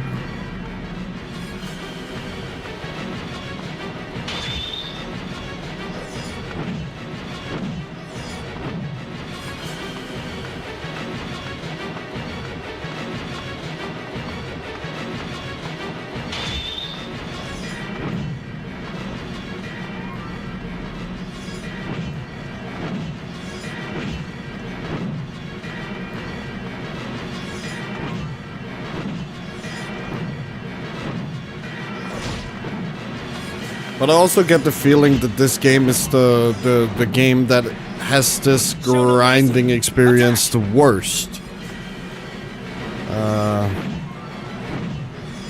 So this might only be like a one-time thing. I don't think the other games, like the grinding, is not gonna be so mindless. Because it seems like later games, especially Nier, traded this system for a material system instead. So it isn't as grindy.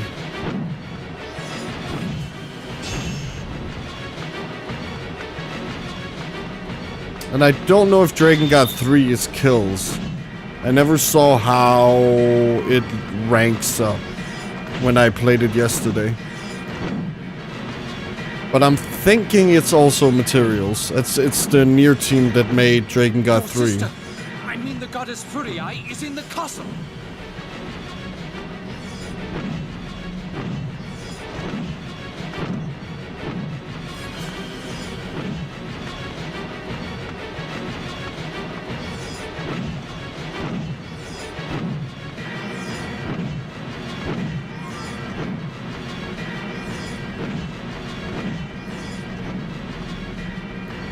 But it was actually funny. There was one thing I actually did not know, and that was Nier. Lord Inuart is with the goddess. I need to see if I'm right. If I remember this correctly.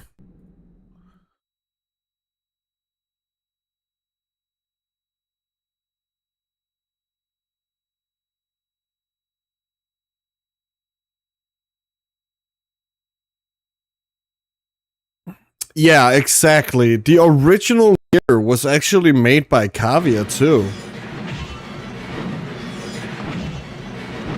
Right after,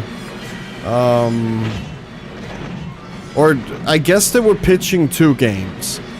The one game called Cry On, and then another game which became Nier. And I guess they went with Nier. As Taro as director again. And then after Nier released, Kavia died.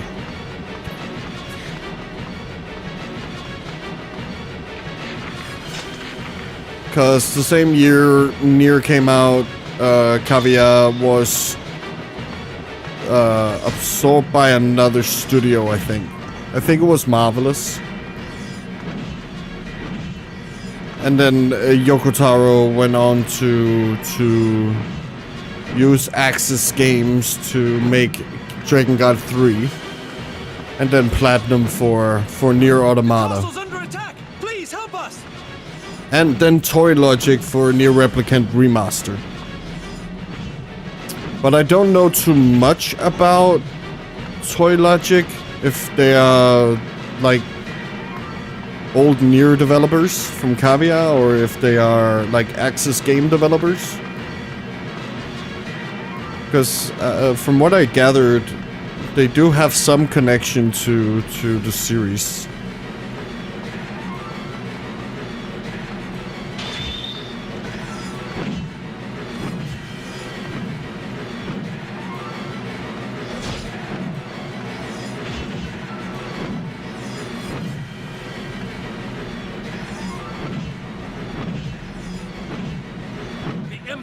Too strong. No, they're not. They're dying in one hit, dude. Just use big ass sword. And they will... Die, die, die!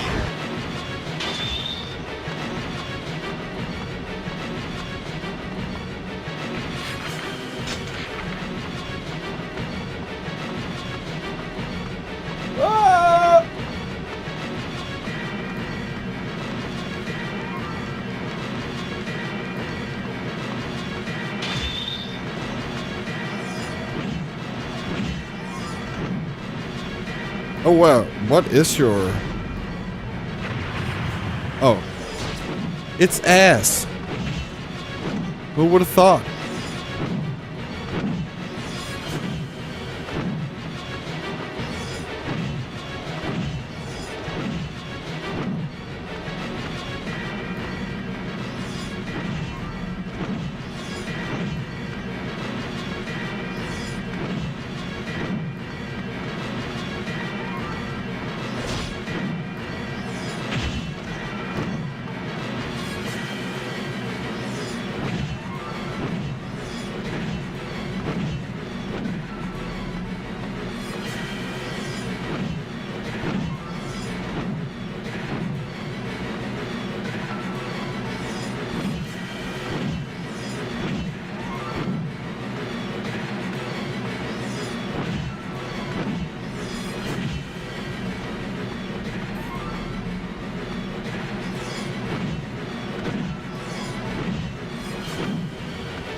Four kills. Jesus. It goes so fast. This one. That's it. That is level 3 now. Wow, wow, wow. Yeah. Just pick one.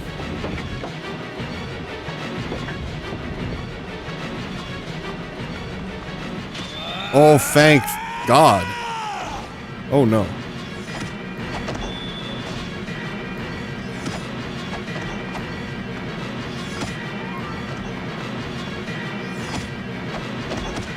Yeah, we got Tekken juggles here. Oh my God, it's so slow. Wait, what does this do? Oh. Nothing. At least be a one hit or something. So there's a point to use it.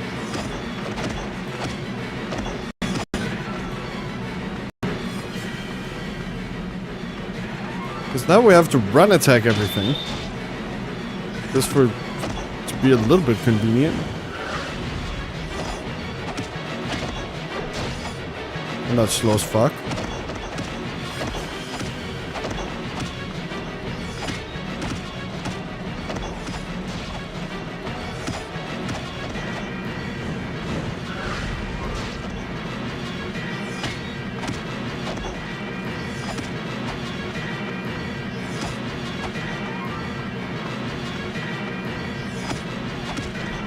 Oh yeah, and just for the people who did not hear it last time we played,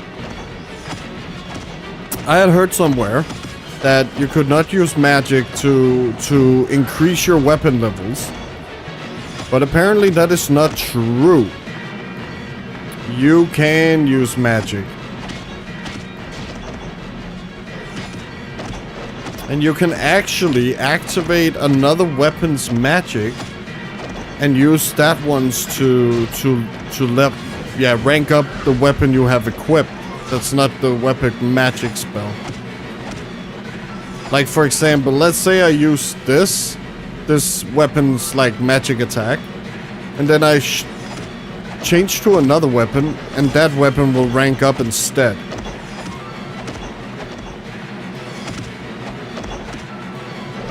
So all this checking is literally just, did enemy die?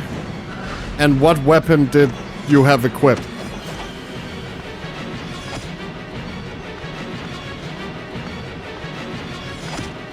So yeah, that was a misconception, myth busted. Yeah.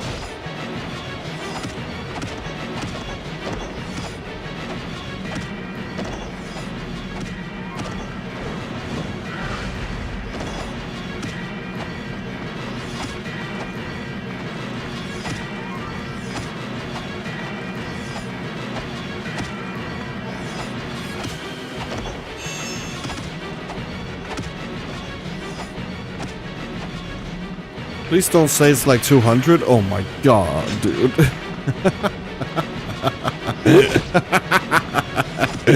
Oh, crap. It's gonna take a while.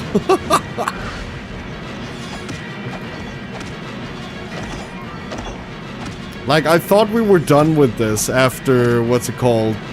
The fucking rake weapon.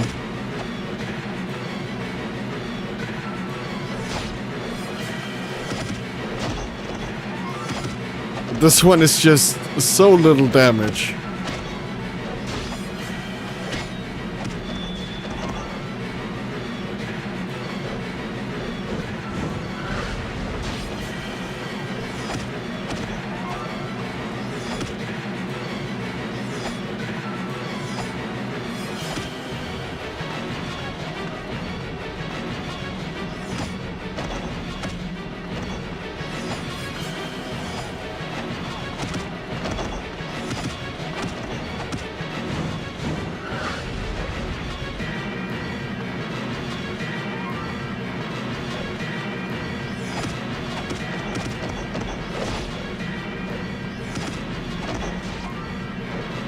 And the range on this one is so fucking short, too.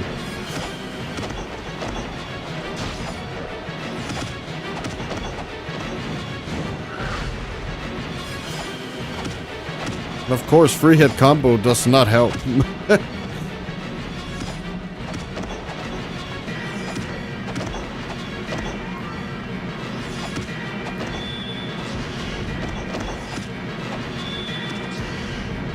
And not even worth it using the magic finisher either. Shit. Yeah, we're critiquing these weapons. Holy shit.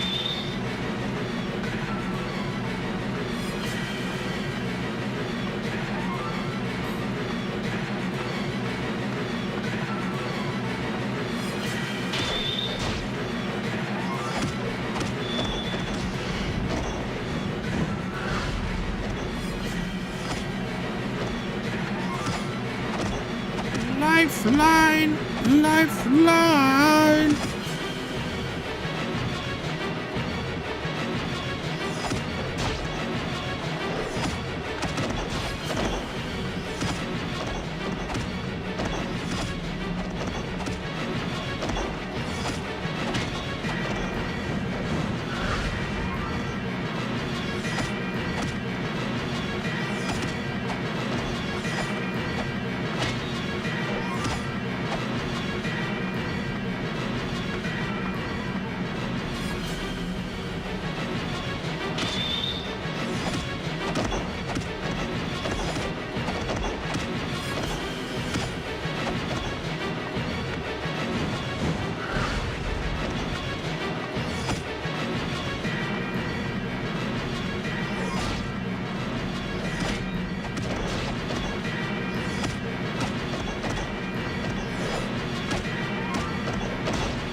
That is so satisfying. Holy shit.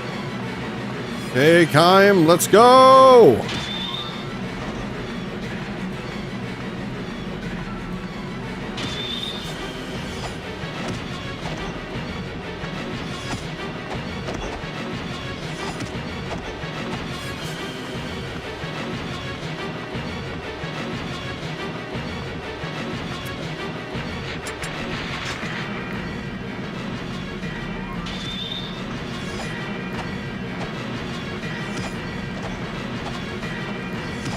I just fucking can't hit anything.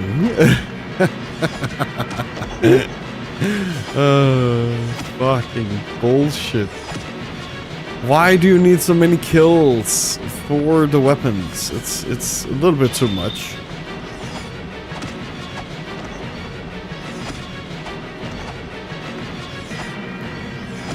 And one smack fly for 20 hours. Not great either. Especially for these weapons, because you need to, like, get a combo going. But you can't because they're flying everywhere. You see? I can't even hit one close up.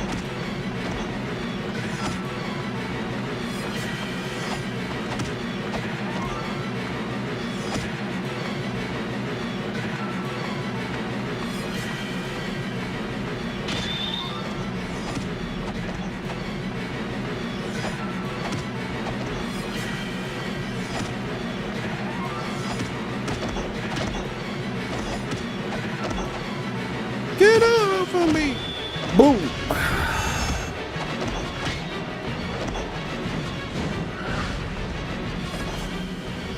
Wait, he didn't die? What?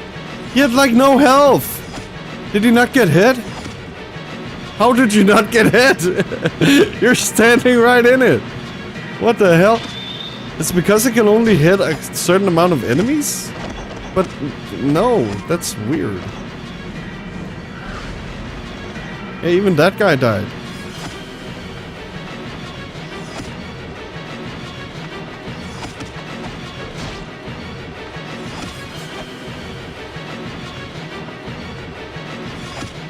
Oh my fucking god.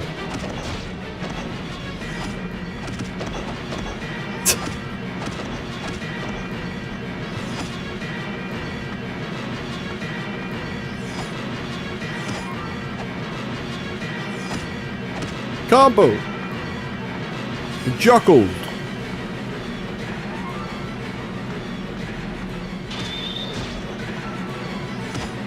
That has to be it. Oh, okay, great, dude. Oh, fuck. I hate this weapon. Who would have known? Let's do Poison Tongue. Phantom Eye. What does that look like?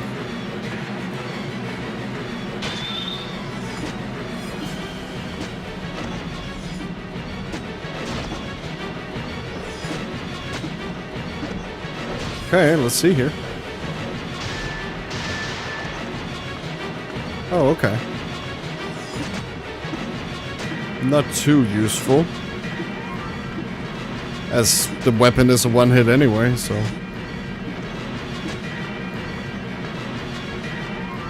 I'd rather have this on the melee weapons that are not one-hit. Because then at least you have an option. Whereas right now, the other weapons suck and they don't have good magic either. But I don't know if there's some way to like increase it. Because that is not dependent on Kaim's level from what I gather. Like Kaim's level has no effect on weapon damage. That's all up to the weapon. Because he does not have an attack stat, I think. Or it's only like, it's only influenced by what weapon he has, not which level he is at. His levels are only HP, I think. And yeah. And maybe also defense. Because I did notice I do take a little bit less damage. But it could also be that, oh, you get more health, so it just looks like you take less damage.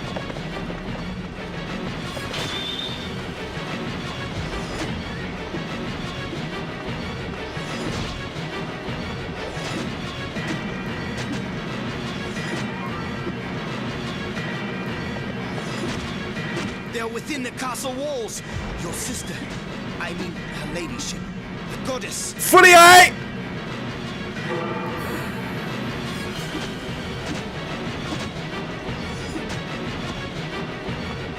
Die, die, die! Crazy.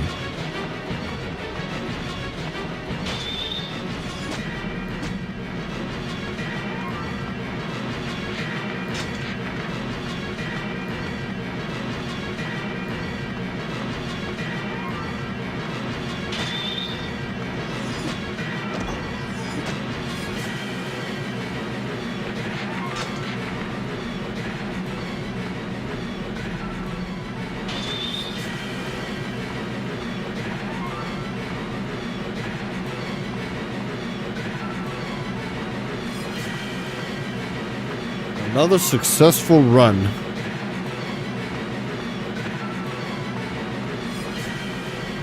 We might be done with all these weapons today. The Empire soldiers have caught a dragon. Or, Castle B. halfway maybe. But we did rank up like...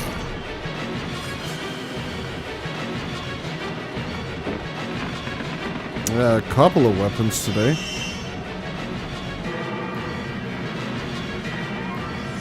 So it's not like we didn't do anything. Even though there's not a lot to talk about.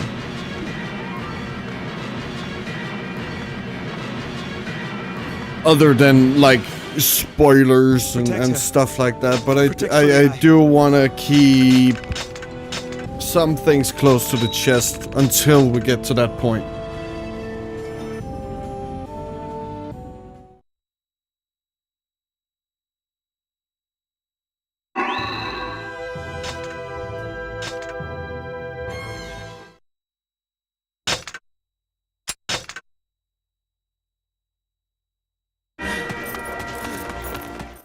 Just so there's something interesting to talk about later. But I guess I could have prepared like novel things and stuff like that for this. So just because we're doing this doesn't mean we can't talk about story.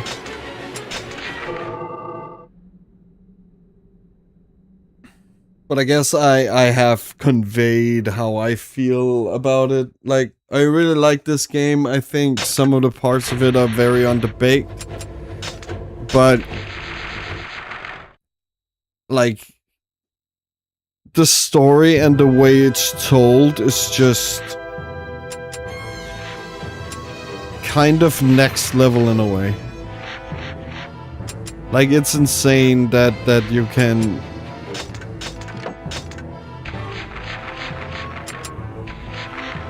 How should I say it? Make a game and you like to, like, fuck, I don't know how to explain it, because, like, the game is actively telling you not to, like, play it. Like, just stop. But you still want to do it.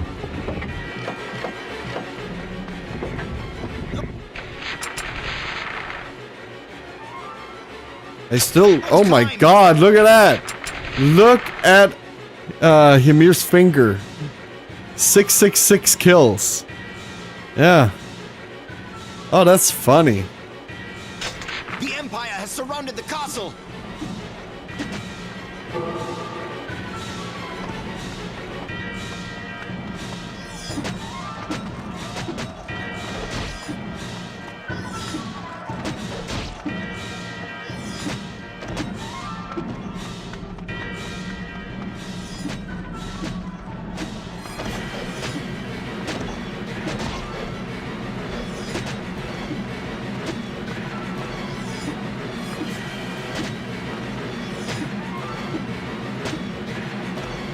But yeah, next time tomorrow is next time, but yeah, I will probably have a Discord link for all of you guys, and then we can probably make it look even better.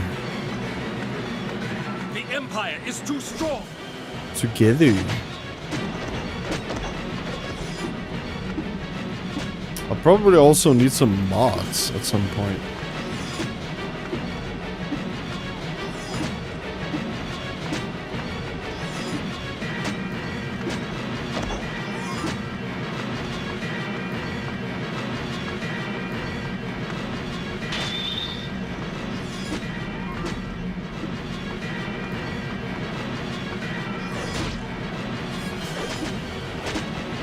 Show no mercy. Attack!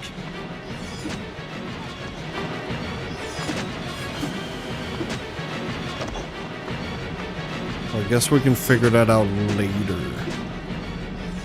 When it's done.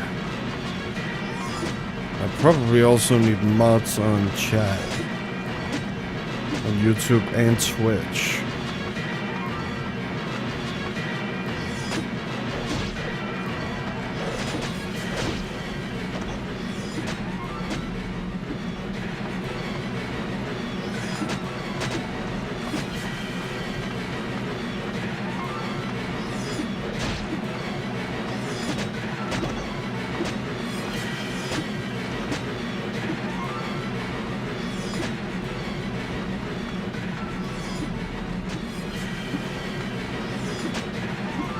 That should be it.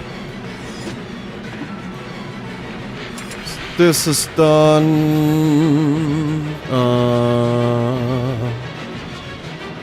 Let's do Apostate's Misery. That needs nothing. It's probably because... yeah. Hey, Kirby Munger. Fascinated by Drakengard and chill sharing a title. Isn't this chill? What are you talking about? It's super chill right now. We're just grinding weapons.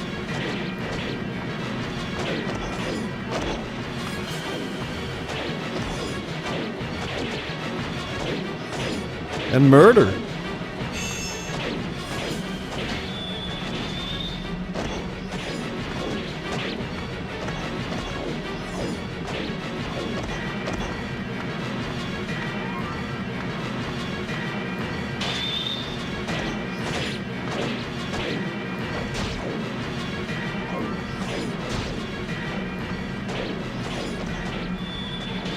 Your sister, I mean the goddess Furii, is in the castle.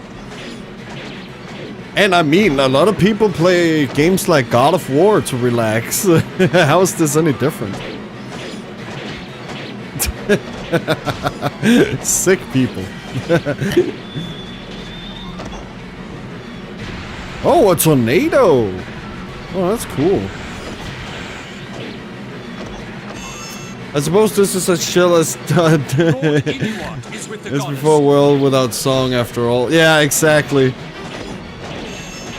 But that is because this level is actually the easiest one to grind. Kilson. We're playing it. I guess you're new, yeah. Yeah, I'm Romanon. We're playing Drakengard. We've already gotten 4 of the 5 endings. And right now I'm just ranking up every single weapon. So we can get the weapon stories. So yeah, that's what we're doing right now. As you can see, we're 20 out of 65, so... Woohoo!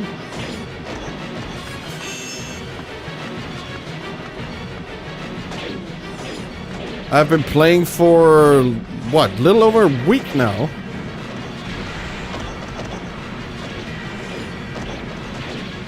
Where we have been going over the game.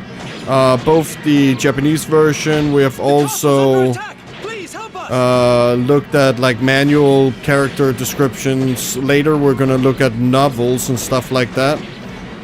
To like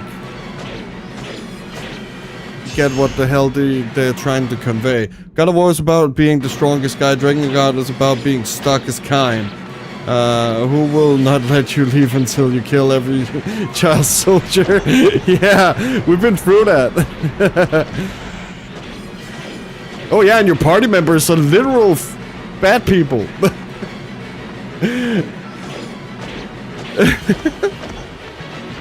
They're like the scum of the earth.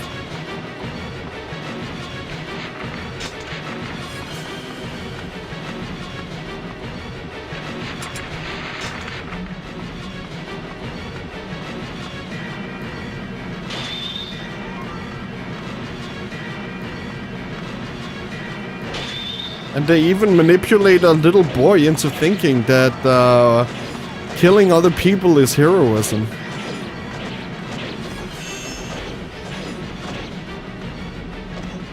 Being a hero has nothing to do with saving. It's about killing.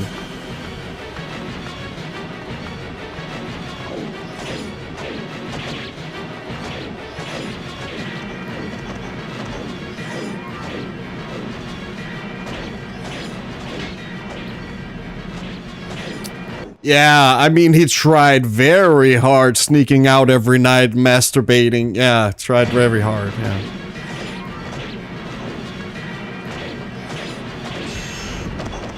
Yeah, Arios is just sick, yeah. Where are my children?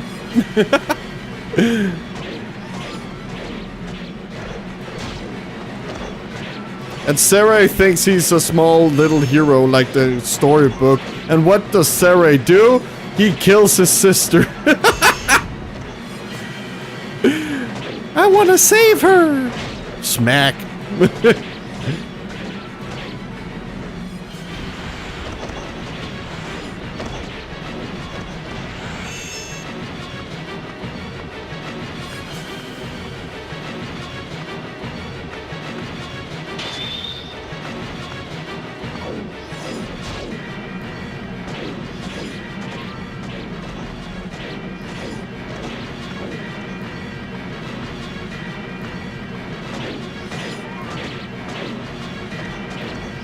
But yeah, we have some pretty interesting characters here, and I very much like... Oh, listen, what a fellow wanks to is between him and his hand, so long as that hand don't touch nobody, which he really tried to make happen.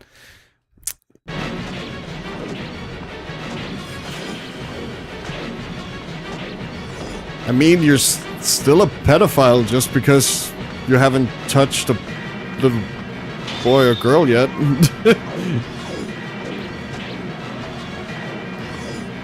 You still have very explicit feelings about people only based on that they haven't reached puberty yet. That seems a little weird and not great.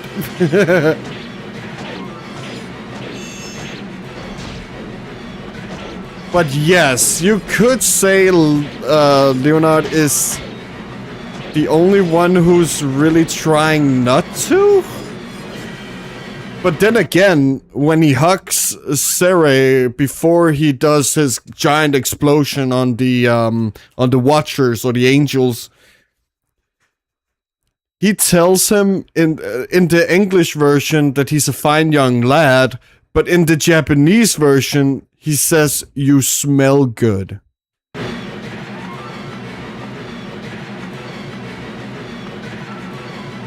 I know he's blind, but... creepy behavior. See, learning all the Drakengard lore is great because you will play Drake 2 and think, well, I wouldn't wish making a direct sequel to Drakengard one of my worst enemy. This is a noble attempt. I am not that big of a fan of 2.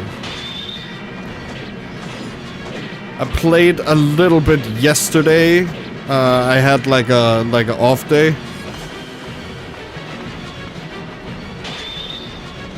And I am not a fan of what they did. Like, there's so much talking. The ground combat, I feel, is a little worse because it's not as easy to get many enemies in a row as it is in this game.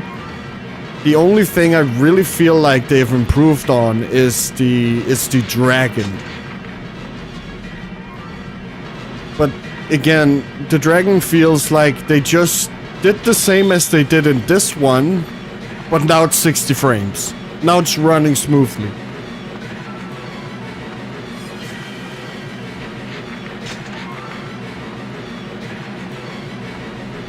So yeah, the only thing I probably really like about Drakengard 2 is the artwork.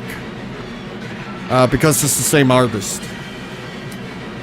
And then play Drakengard 3 and think, what do you mean this prequel just explains why the girl was blonde and wore red? Yeah. I do like that. I do like Drakengard 3. I played a little bit yesterday too. But it's also that, like, it's... The Drakengard series is so great because it can talk about these themes in a way without actually saying a word about it, but you just feel it at some point.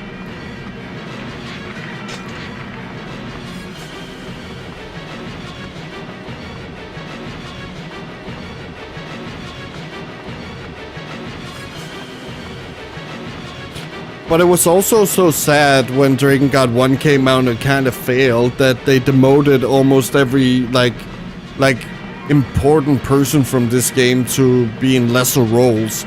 Like Yoko Taro, he was director to cinematic thing, like working on cinematics.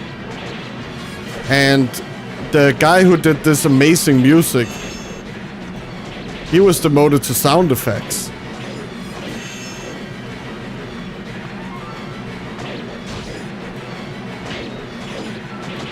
And you can just feel Drakengard 2 is not...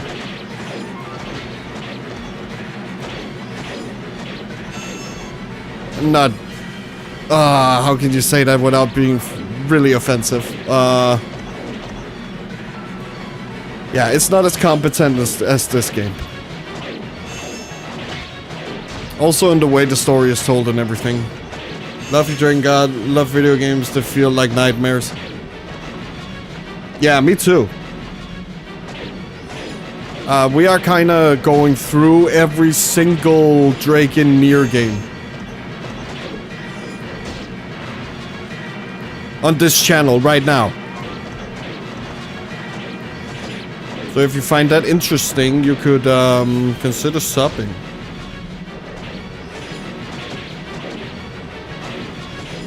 Because I play every day, 12 p.m. to 5 p.m.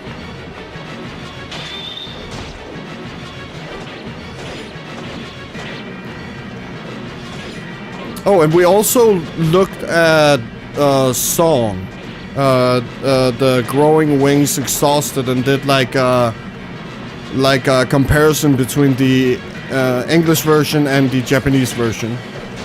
Drag 2 is definitely a major downgrade, but I like what it does with Kaim. Well, it does what... how can you say that? Like, I know he's like the primary antagonist to the game, from what I gather. I have not finished it. I only know some of the story, but way less than I know about this game. Like, I didn't even know the fucking dragon was called Vecna. That's how bad I had it.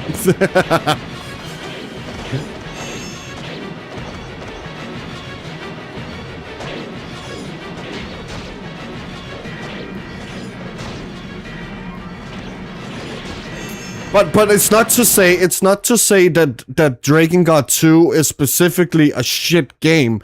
No, it's not that. Drakengard 2 is probably a really good game. Really good game. But as a sequel to Drakengard, it sucks. My own journey toward journey backwards through Nier eventually led to becoming a nasty freak who thinks Drag 1 is the best one because it's great when a game is evil. Well,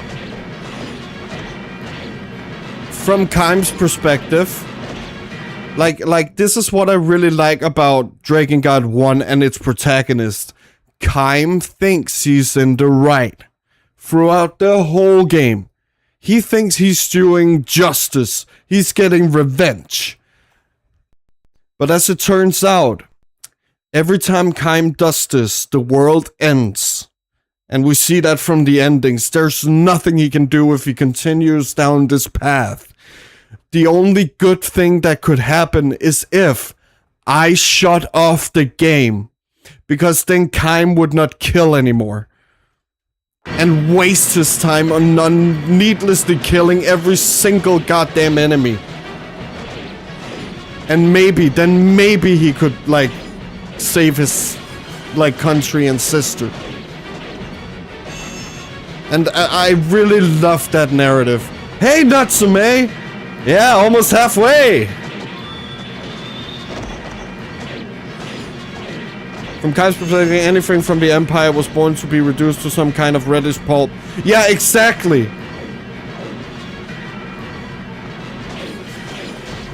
And we gotta remember, this game is very meta-narrative. As Nier is. It's just a little bit more subtle.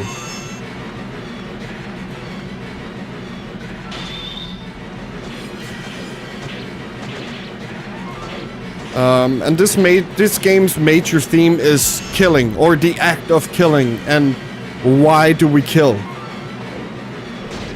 Because Yoko Taro, he said his biggest inspiration for this game was when Dynasty Warriors 2 came out.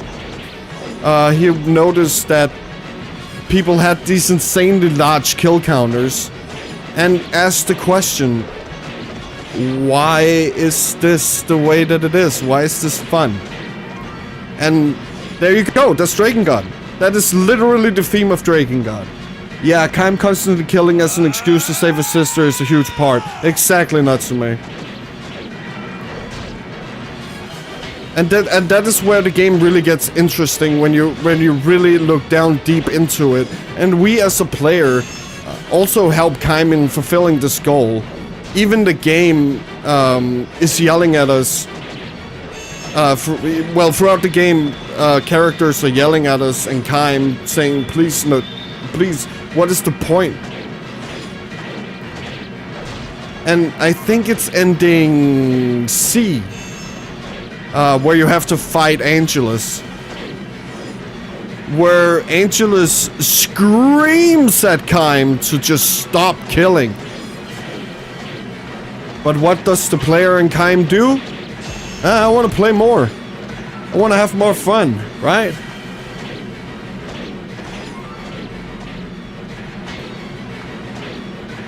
So, that's why I really, really, really love Drakengard.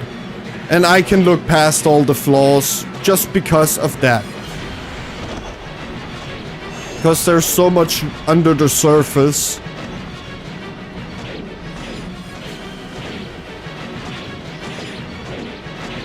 Oh, I remember. He specifically noted how Dynasty Warriors listed Chaos, and Taco thought of how that tries to make the amount of bodies you build more abstract. Yeah, exactly. Like, we're kind of mass murderers in video games.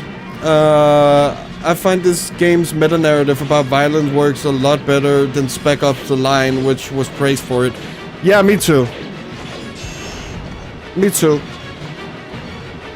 But from like a 2003 PS2 player's perspective, like the normal, like, layman, yeah, of course I could see, like, oh, the game is fucking boring. All you do is press square and then triangle every once in a while. That's it. That's the whole game. So Drakengard was made to be as explicitly a horrible murder nightmare as an act of honesty. Yeah, exactly. It was made with that in mind, and you can really feel it when you play it.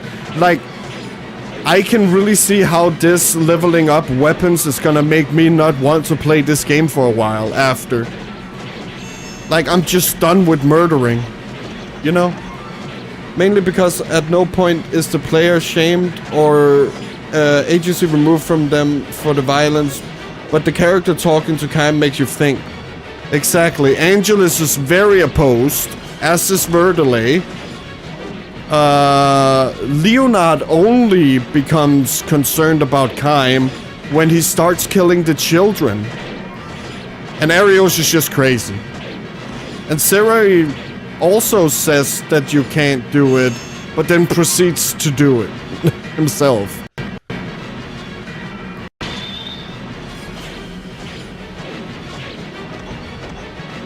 And I guess that's because of the bad people thing, Serai complex. Where's the spectre? You have to kill the civilians with white phosphorus and then you're shamed for it. Yeah, exactly.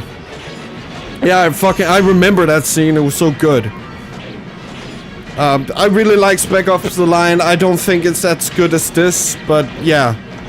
They were at least trying to like blend the themes with the gameplay narrative, game structure and stuff like that, which I feel this game really does well. But I think also that Nier, for example, does it even better. Drakengard is made better by being pretty simple and kind of bad. That's just murder, it's slog, but Kaim will not let you stop. He will not allow the level to end until all Empire dogs are dead. That is a great fucking way to look at it, Kirby. Yeah.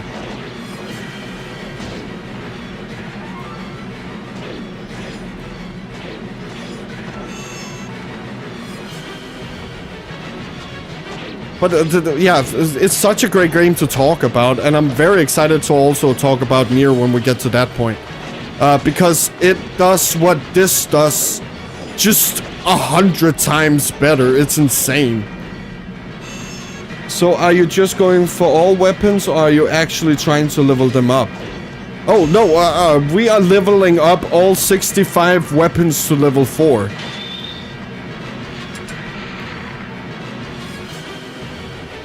It is gonna take forever.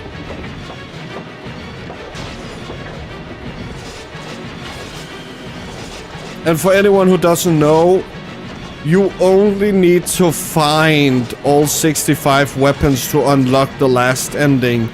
But I want to read all the weapon stories and get as much out of the game as possible. So we are doing what the game wants us not to do. Yeah, oh god, why? Yeah. I had some people in earlier today and we were also talking about it. I think it's gonna be like a week or something of just this. Yeah, I know, but we're doing it the old-fashioned way. We're not cheating. By doing, what's it called? The fucking, I think I have it on. Oh, no, I don't. Yeah, there is like a weapon you can use that has a big AoE attack. And it keeps on pulsating, I think it is. And then you can, like, shift to another weapon and you can just run through enemies. And you'll rank up, like, 3 times as fast. The player is giving every reason to stop. It's not even fun murder. All there is to do is kill for the sake of killing. Yes. Yes. And and like, you really... the other one is killing the shadow enemies. Oh! Do they just rank up your weapon?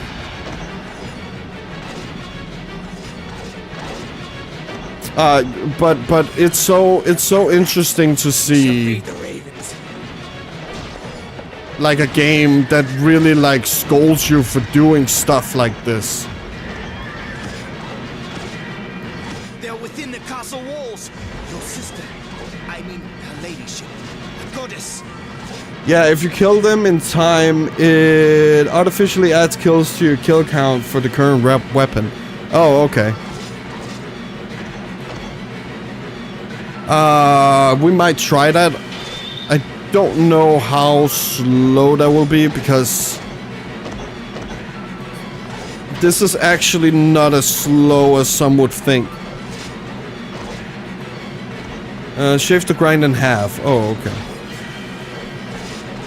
Because I do 20 minutes, I get 3 or 4 weapons leveled up once, depending on what level they are. And I can stretch out this content for long.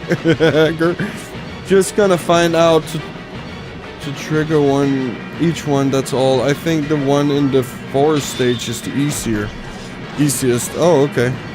I'll definitely be checking that out.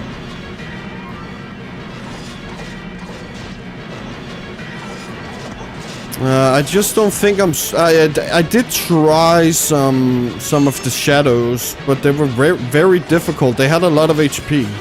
So you definitely can't do it with some of the weaker weapons. Because you do not have the time. And well, the weapon does not affect... Well, Kime does not affect the weapon's damage at all because the damage is tied to the weapon and not Kime's levels. So I don't know if I can do it unless I use like Emir's finger and stuff like that.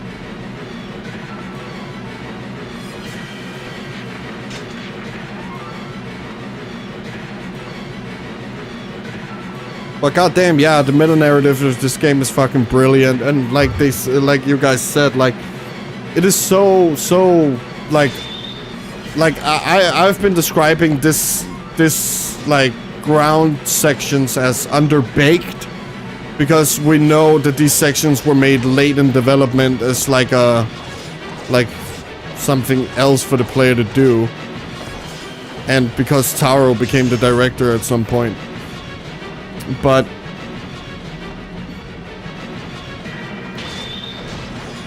oh wait, what? Which one is that? Switch weapon when they're nearly dead? Oh yeah, you could. Yeah, that's true, Taz. You could do that. But then again, if I don't, it would waste all the XP. But I guess I'm making excuses. But this isn't as bad as could have been. I mean, I'm not tired of doing this yet. I can't remember the exact name, but I think the weapon unlock for it is just kill X amount of enemies. Oh, okay.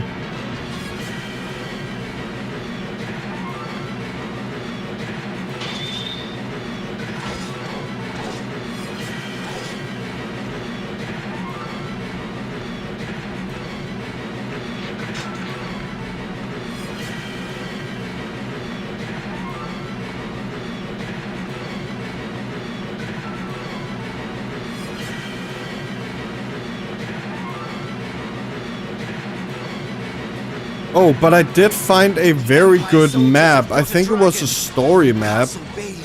But, the last part of it was so goddamn long. It was a little difficult to like kill all the enemies and then kill all the objectives. So that's why we're doing this. Oddly enough, it's similar to how Undertale do. Yeah, exactly, Kirby. Doing no mercy is actually a colossal pain in the ass and a massive slug because systematically mass murdering sucks and is miserable, it turns out. Yeah, no, exactly. It's exactly like Undertale in that regard.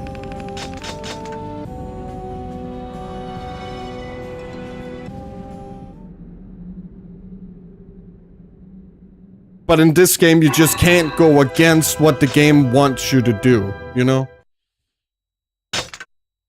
Like, the only way to stop this cycle of you trying and failing over and over again is literally just to put down the controller, turn off the PS2, and never play again.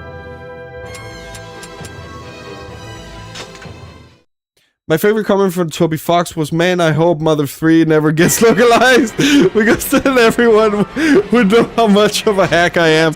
Yeah. Oh, I remember that fucking... the years of trying to get it localized.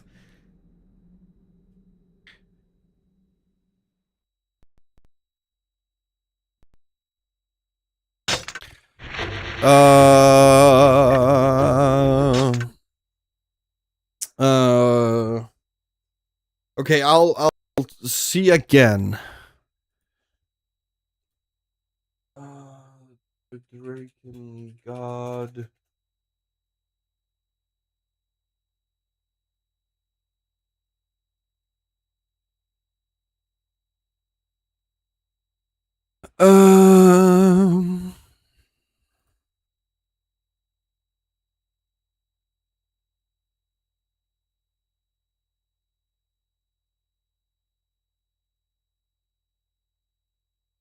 Well, of course, because Kaim is very insistent on doing no mercy, you put him down there, he's killing every monster before they get a chance to speak. Yeah.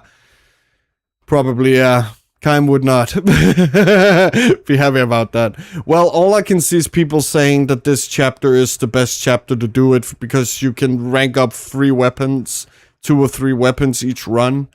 Each run takes like 20 minutes. You get like 700 kills per run. His raw level of violence strong enough. He's killing him with the mere look in his eye. Yeah, exactly. That's level 99 Kaim. Like, watch out, guys. Also, there are easier enemies, so it makes easy. Yeah, exactly. The only problem with this is that the enemies don't give any experience. So, as you can see, I'm never really, like, leveling up Kaim. Not that it's gonna be an issue, because the last boss fight here is, rhythm game. So...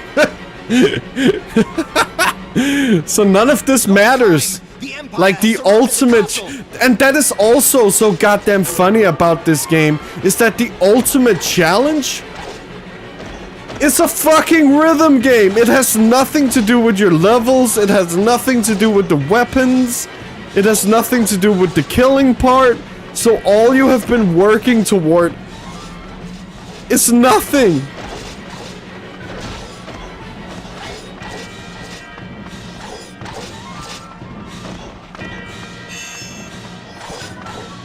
Like, there is no final, like, boss challenge where you use your level 4 swords to do insane damage. No.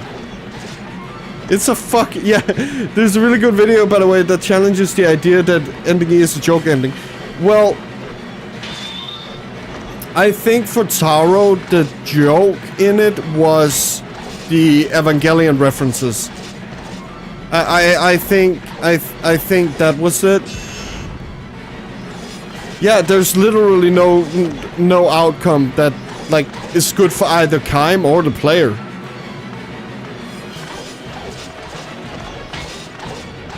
But I think it really changed when Taro began development on what would become Nier.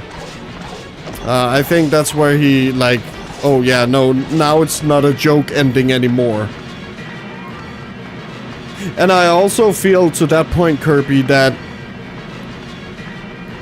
you should not get a good ending in this game. The entirety of Drakengard 1 is thinking, surely it can't get any worse, and then it does every turn because you're doing, like, you're literally a murderer. You're a bad person, even though you think you're doing good. Yeah, that's it. The actual tone of the ending is funnier in terms of genre rather than the pure comedy. Yeah. It's more like the hopelessness of it. Like, oh, come on, man. You know? Like, you're doing the Joe Biden all of a sudden. The only final boss you turn your sword on is your own pack partner. Yeah, exactly. Well, the best ending is A. Yeah, the best ending is A. Your sister dies, the dragon you love is a seal, and you are fucked. And Vertile doesn't fucking know what he wants to do anymore, and Kaim is just... Yeah, let's kill more Empire. Such a great ending.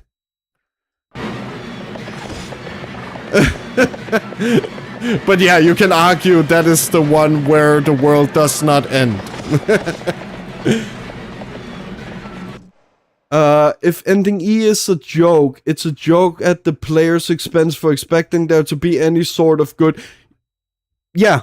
Of course you get unceremoniously exploded. What else would happen? What? You'd win? These characters can't win, and that's the beauty of it. If you don't care about your own life, D is the best. Yeah.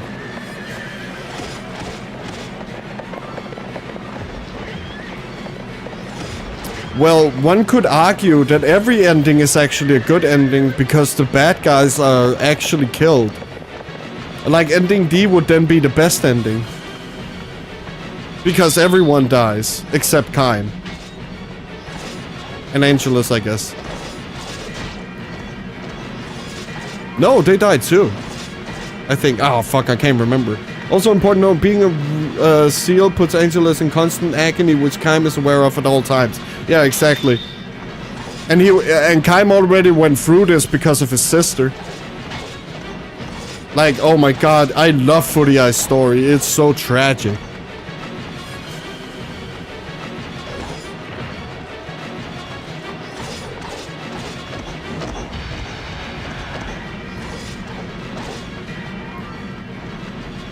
Show no mercy.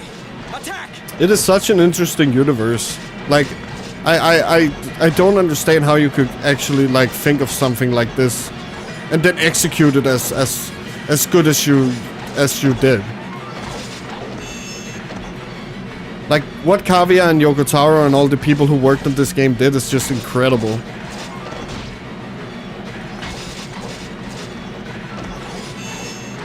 And like, the only piece of information you need outside of the game to like know what the game is about is that interview with Taro talking about Dynasty Warriors. That's it. That's all the information you need, and then every single piece of this game falls into place. But I'm guessing that's also why it got rejected so much, because people did not have that information at that time. Because they only really talked about it when Drakengard 3 was being made and was about to be released.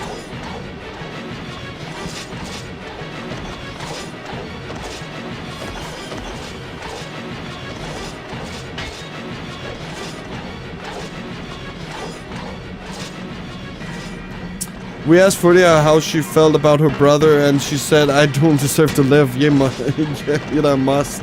Yeah, exactly. Like, fuck.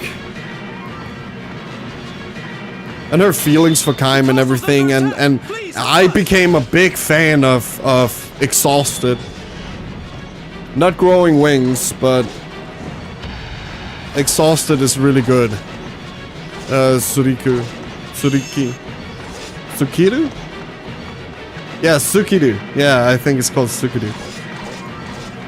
Your sister, I mean the goddess Furia, is Such an amazing song.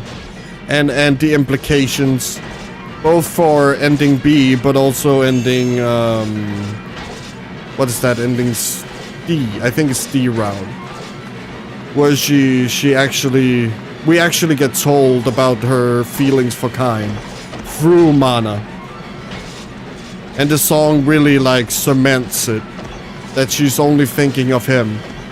And because she can't have him, and because of these feelings she has inside her, she will grow her wings, as we see Lord Inuart is in ending B.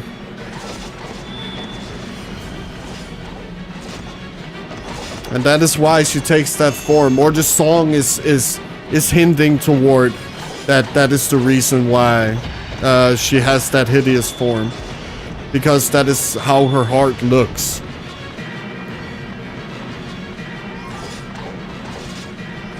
I think it's so beautiful, in like a David Lynch darkness kind of way.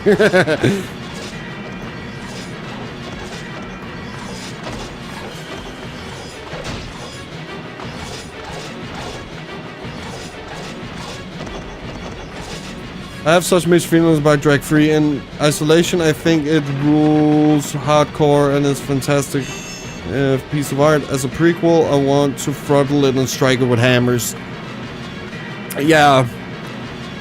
It seems like they did forget some stuff that was very important, and that's why they made Drakengard 1.3. So yeah, Drakengard 3 is not a prequel specifically to this game, but it is a prequel to the, like, overall, like, narrative of, like, what is the Empire, and, like, the Imperial City especially. Like, it looks like a modern, like, city. So how did that happen? And stuff like that.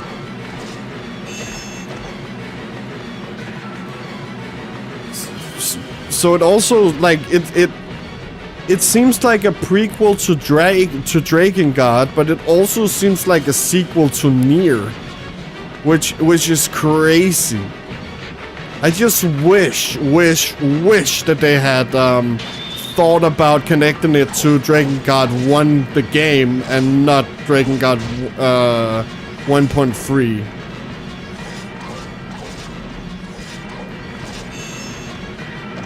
Because it's gonna make it just makes it a little bit more convoluted than it should be.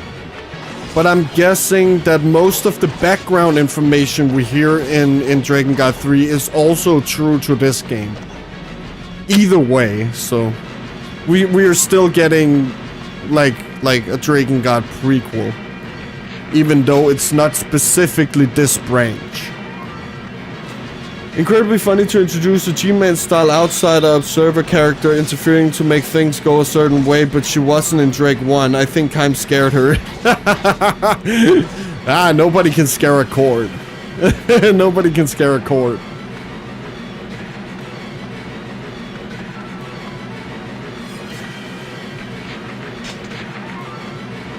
But you could also see it like this. That a court already knows that this Drakengard is a doomed branch. So I guess for her, there's no reason to really investigate it as a possibility, because we know whatever Kaim does in this, it's doomed to fail. And I think a court also knows this.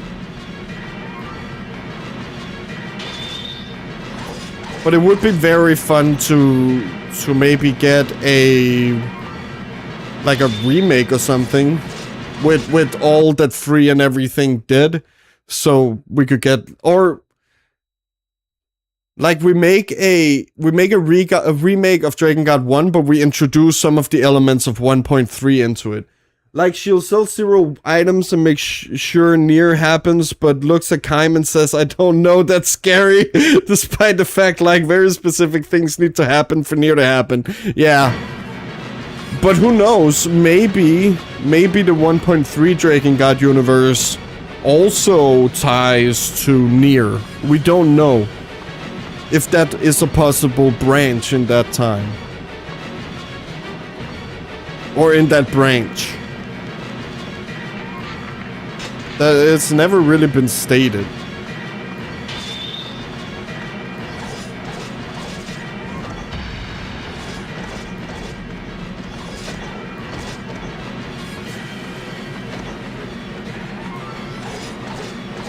But, like, yeah, of course I wanted Drakengard 3 to be more of a sequel to, or fuck, how should I say it? I wish it connected to this game specifically. Is what I'm trying to get at, I think. Instead of like it being a novel. Because then it would only be contained in the games, and if you wanted any like supplementary material, you could look at the books, novels, stage plays, stuff like that. But it's like with Kingdom Hearts, there's so much really important information that is locked outside of the games. Like books and stage plays and audio dramas and stuff like that. Like, it's very difficult to get to get up to date with the series unless you have like fucking read 20,000 different side things. And I think that is a big mistake of Drake and Nier, and also Kingdom Hearts.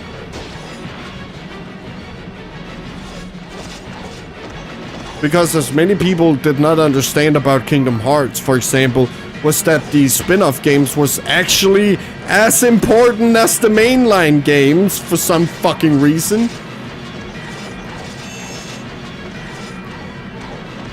And now with Taroverse, and I guess also Kingdom Hearts with the mobile games, where you get really important fucking information, you can't play them anymore. I know you can watch every cutscene of Kingdom Hearts and stuff, so it's a little bit more convenient. But with Drake and Nier, you cannot play Reincarnation anymore. So it's just you're fucked. And Reincarnation has very important information as to how the White Chlorination Syndrome happened, and like also some Cult of the Watcher shit, and oh my god, fuck. Drakengard 2 blows, but I respect it for trying to engage with Drakengard 1 and answer the important question of what happens next. Yeah. That is also a thing I actually wanted to talk about. I thought I would wait for Drakengard 2, but here goes.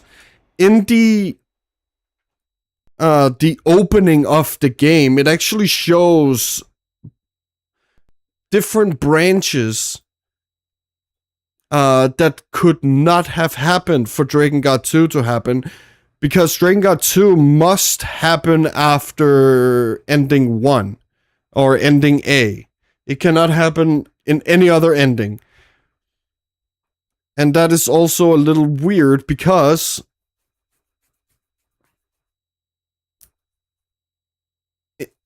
Angelus is the seal in ending A of Drakengard 1, but apparently she's back in 2.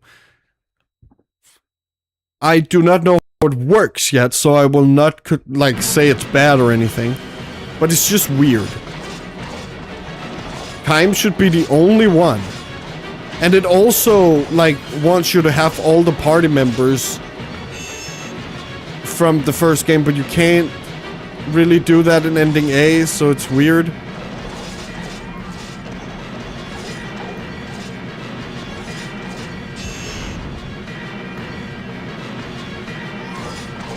It just, yeah. I don't know, Drakengard 2 just seems like it couldn't really happen. The way it wants to happen. Like, because from what we learned from Drakengard 1 is that there are two things that cannot happen. The first one, they lose the goddess. And the seals. That is the first one. That'll end the world. Another one is that Mana can't die. Because then the Watchers or the Angels will descend upon the earth to take revenge. Drakengard 2 takes place after A, but takes ideas from the other endings to build on its own hodgepodge, and also really expands on the stuff with PAX, yeah. But that's the thing, Drakengard 2 seems like it's not from this game. Like, it's not a sequel to this game, but maybe a Drakengard 1.2 or something like that. Where things happened a little different. But as the sequel to this game's story and universe, I think it fails. I think it fails very much. And that for me was the most important thing. Because nothing can actually happen next after this.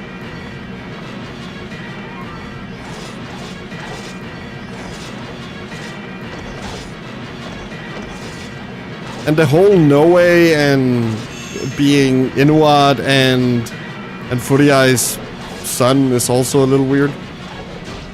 I guess, yeah, he was made from the seed, but, yeah. Drag 2 basically says ending A I have not read that. Drag 2 basically ending A happened, but the other endings were possible, meaning the stuff from them does exist without them happening. What the fuck?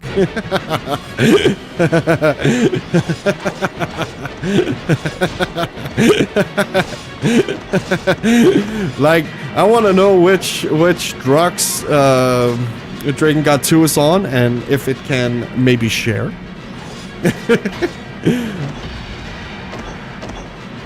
Because, yeah, from what I gather so far, I don't see. And also, Sire is the Hierarch. But it shows Sire's ending from D, where he does the time thing. Yeah. Oh, yeah, obviously, a direct sequel to Drakengard is fool's errand and shouldn't have been tried. But they tried it. They could do it. No. 100% they could make a sequel to Drakengard after A. They just don't need to tie it into Drakengard like that. Like with, for example, Resident Evil. You don't need like a direct offspring and something like that. You can just do different characters at the same time as Drakengard. Or like a little bit later, and then we take ending A. Or something like that.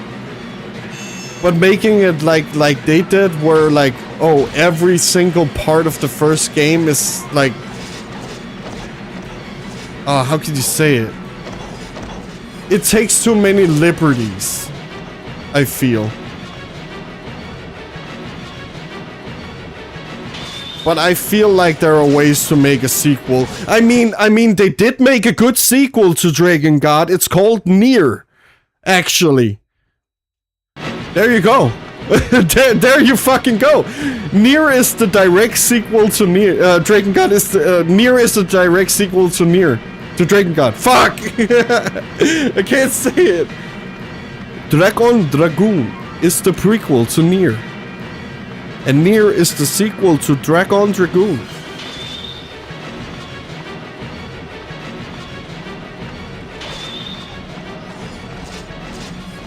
So yeah, they could do it. Yoko Taro just fucking did it for them. And did it right this time. I can't speak. Like, okay, you have to imagine sitting here for 4 hours doing this over and over again. Of course your brain stopped fucking working at some point. It's just autopilot.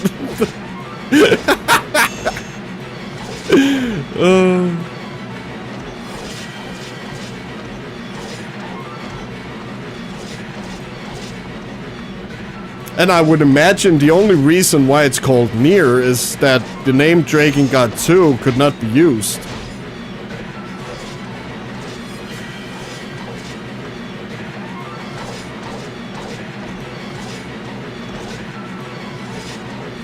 And I guess the whole point of Drakengard is the dragon thing, so... And Nier does not have that.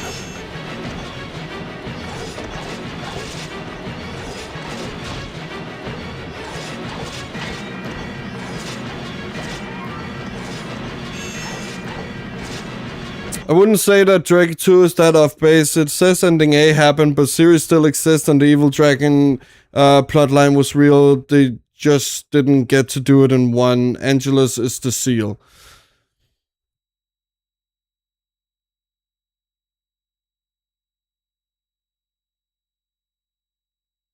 Oh yeah, but that is still taking way too much liberty, and it can in fact not happen at ending 1 or ending A because some things have not happened, which would mean that Drakengard 2 is a sequel to a Drakengard that was never made. Or a parallel universe Drakengard.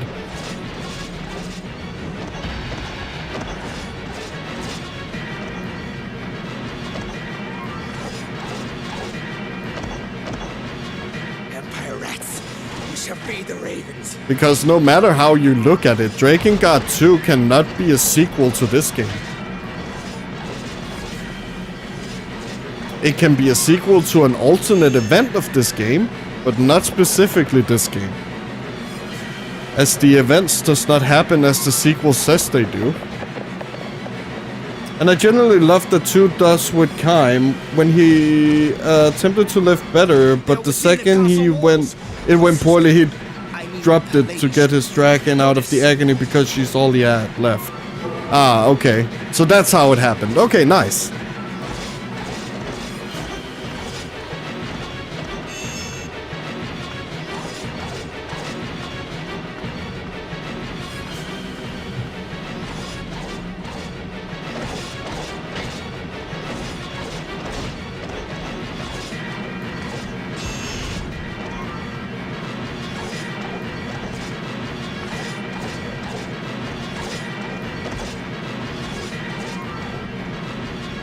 But I just want to emphasize once again, I do not hate Drakengard 2. Drakengard is not a hated game in my optics. It is just I have some problems with it. And we will play it. We will 100% complete it. We will... Well, fuck, not 100% complete it. That may be a little bit too much.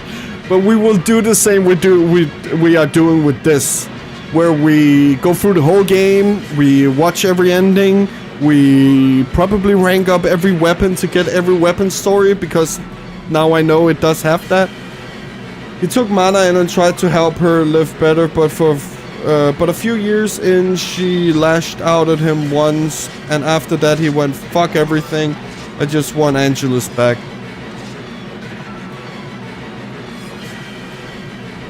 Yeah, that doesn't really sound like what Kaim would do. Kaim would not help Mana.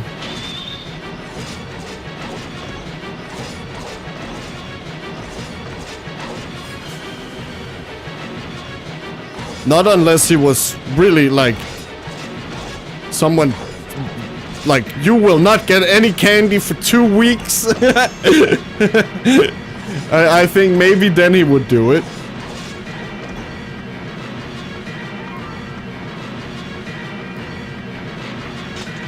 But I don't really see a Kaim where that's possible.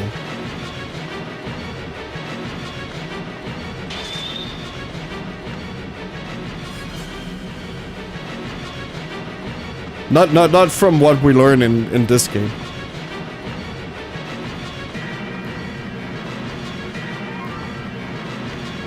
And especially not the person who killed his sister. I appreciate the idea that he tried just once to be better than his impulses, and as soon as it got hard, he gave up.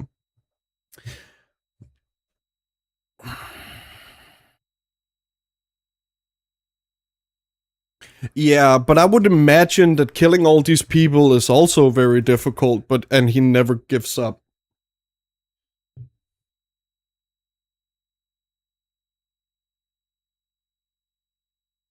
I am Kaim.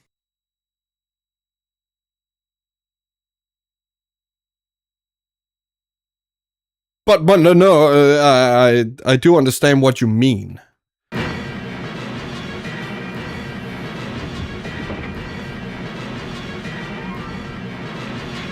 But just doesn't sound like this character, because this Kaim is literally Black Swordsmen are guts. The guy who's so consumed by revenge, like he can't see anything other than revenge. And the only reason why Guts he changes in the story is because he's explicitly told that what he's doing is wrong, and he can see it too. So I would imagine Kaim and Guts being so closely linked together that might be the only thing that could get Kaim out of it. But I also feel like this is literally like a story like Martyrs. Like revenge never pays out. Like I can believe the idea that whoa, fuck, I can't read, dude. Like I can believe the idea that after all of this violence he tried to do one kind thing, but it backfired a little and he dropped it immediately. And I fully understand how after losing everyone he'd try and forge a new connection. Oh, no. Play Ceres side mission again. Because that is the only time where Angelus is praising him for doing a good thing.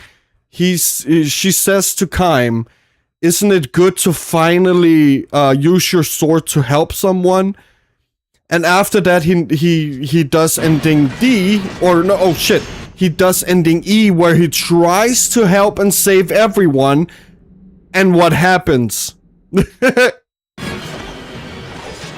He already tried a help, and that led to ending E. And when it failed, he became known as the mute madman hyper murdering everyone in his way. Yeah, he's Black Swordsman Guts.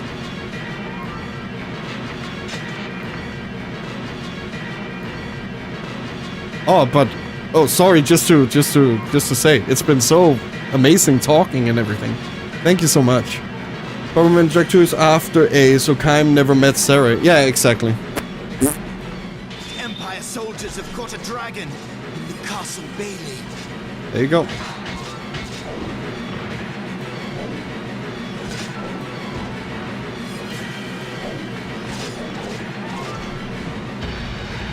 But that ending can only happen in ending D, where he does one good deed.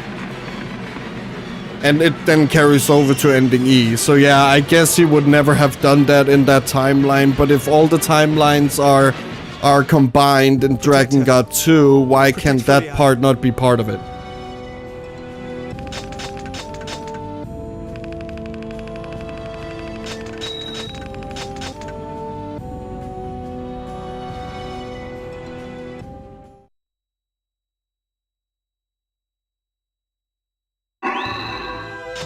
Oh, nice! Another one!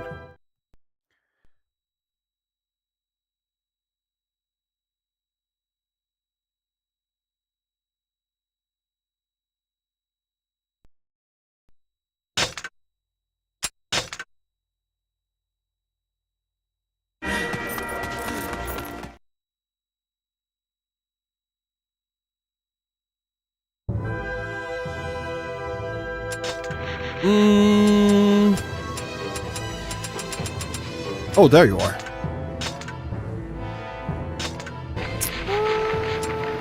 I don't think I have any more. No, I don't. Oh my god, we're finally done. And then we need to get new weapons. They're not combined, it's just 3 timelessness base as having been possible. Okay.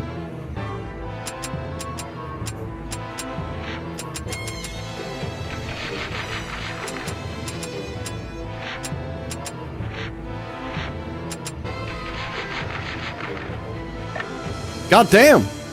We only need these weapons and then we're done. So the Watchers and the Dragons were ready to go beast mode even if they didn't show up. Yeah, like ending C.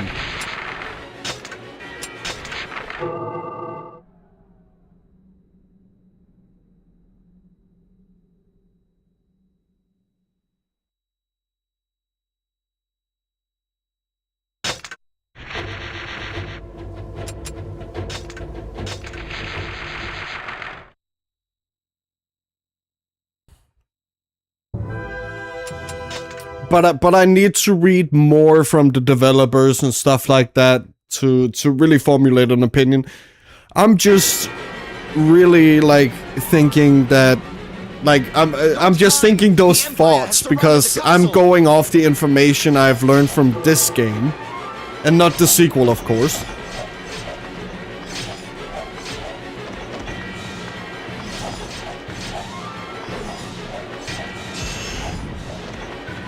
Because I have not beaten Drakengard 2.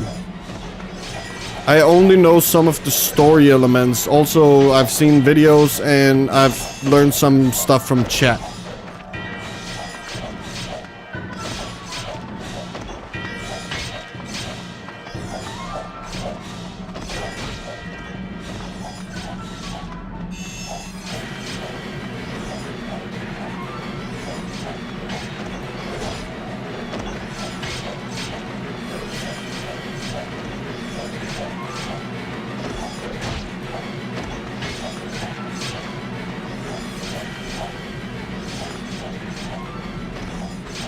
Oh yeah, what is this? Oh wow, what's that? Whoa, that looks sick! Drake just shows a lot of FMVs at the start because that's what they did in back in the day. In the sequel, showed off some FMVs in your recap sequence because we're not making a new cutscene. Yeah, it could be a budget thing. I also noticed that it has still cutscenes where nothing moves and everything. So it seems like, yeah, it's a budget issue. The Empire is too strong.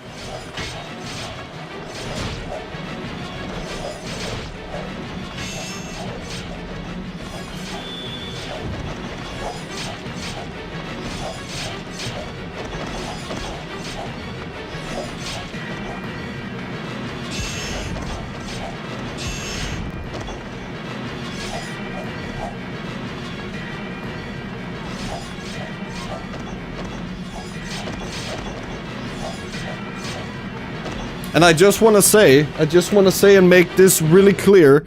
I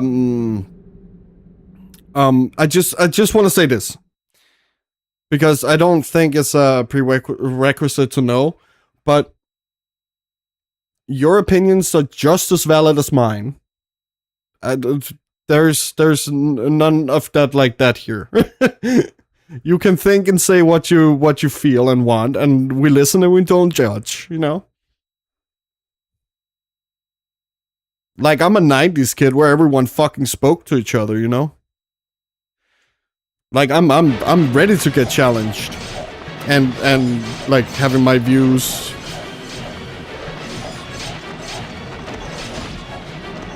be, you know, looked at by other people. I just feel the way I feel, like you guys feel the way you feel. So, no, also, no hard feelings. There's nothing. We're just argumenting about a game. It's not that serious. Drakengard 2 game visibility made with 2 pennies and a can of Pepsi. Industry veterans call it a Ruby budget. Oh, yeah, maybe, yeah.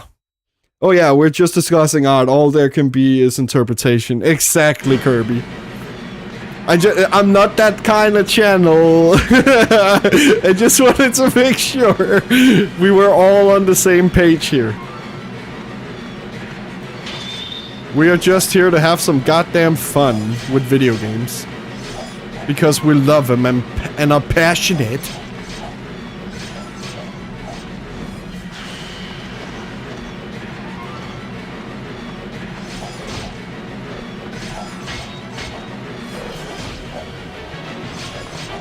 But I will probably have like a real formulated, insane opinion whenever we're done with it. I just want to get Drakengard 1 and 3 out of the way before we play 2. Because those games are so connected. Whereas Drakengard 2 is not made by Yoko Taro, I can say it like that. So I'm not taking it as canon. There's no correct reading of art, exactly. Some reading better supported by the text, but like you literally cannot deny someone their reading. Exactly. Art is supposed to be about what it makes you feel, not what it made the artist feel when he made it.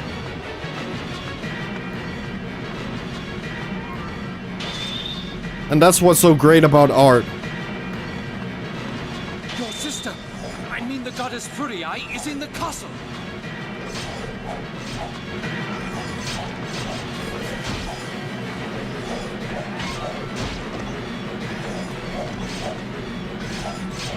And I think I'm also one of the people who think video games can be art. But I don't think every game is art. Because games can do so many insanely cool things. Like this game, in how it relates its themes to both the gameplay, the story, the music, and everything. I think this game is art, you know? Like for example, Shadow of the Colossus, or Nier, or Ico is art.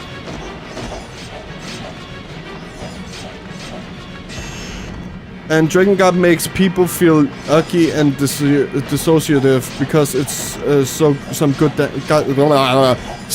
damn good art. Yeah, exactly. And I feel like that is probably why it failed originally. Because you got the feeling, but you never got the answer to why you're feeling that way. And I feel like that's why many people were turned off about Drakengard.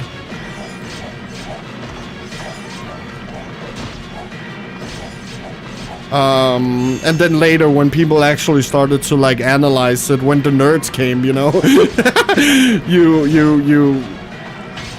we came a little bit closer to what we were actually supposed to be doing and feeling. And thank you so much, Kirby, for the subscription. Very, very much appreciated. I will be making a Discord server soon, today or tomorrow. And we will have that up and running so you guys can have like a community forum where you can talk and stuff like that. And also keep updated with everything me. Because I feel like if I write a message on YouTube in the message thing, like I have people on Twitch too. I need to say hi to, and you know, communicate to. So I'm thinking a Discord server is probably gonna be the best.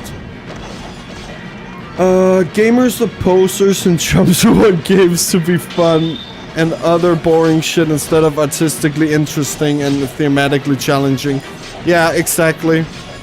But that is the mainstream audience of gaming, whereas us nerds and dweebs like our games to be a little more cultured and nuanced. Drakengard should have been directly sold to people who read visual novels. They did get it. Exactly. And I also feel like that's like why like visual novels like Fate and Steins Gate like just went crazy off the bat, because the audience already knew how to interpret those like the visual novel genre. Whereas with this, we don't really see too many of these games anymore. Like it was... Oh my god, what was the last really artful game? I think it was Elden Ring. Or no. Clair Obscur, I think. Was probably the last one where every bit of theme and everything was in every bit of the game. And furthermore, we should make everyone read Umineko. Yeah.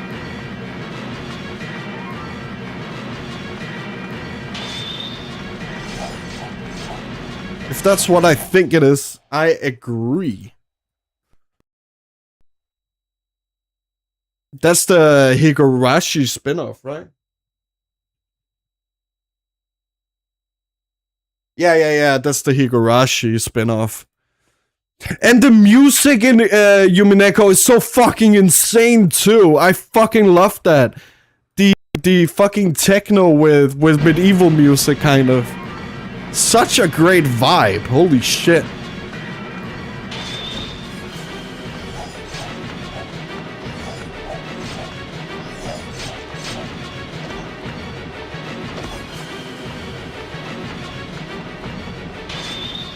And we're also getting a Higurashi remake anime, I think it is. Visual novels gonna be excellent because instead of gunning for mass appeal, they were sold at Comic Head by art freaks and perverts for art freaks and perverts. Well, I also think that there is something very, very, very good about niche, like being niche. Because I also think that, like, if you're trying to make something for everyone, you're gonna alienate everyone instead. Yumineko is more than near to Higurashi's Drakengard, yeah. But it still has that, like, crazy, like, whodunit plot.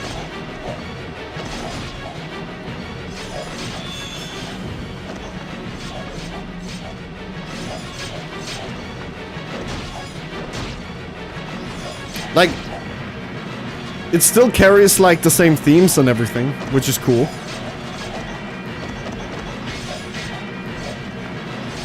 And try to do something new.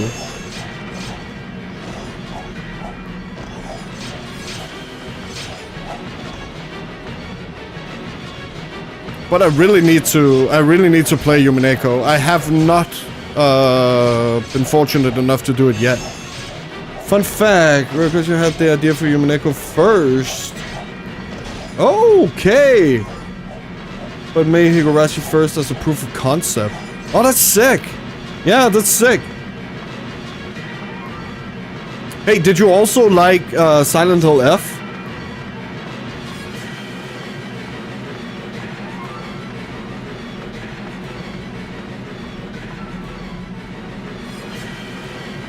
Because Ryokishi also wrote that.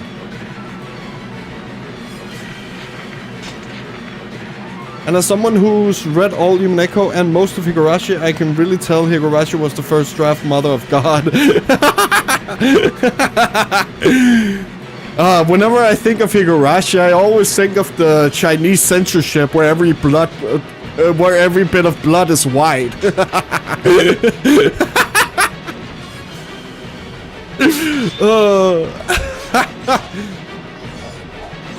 Yeah.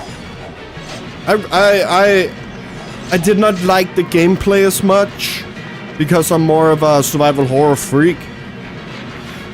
But I did like the story and how it's told. That is kind of like branches like you see in Fate. And things will change and stuff like that. Like, I think Silent Hill F was really good. I would just have loved if it did not have the action combat.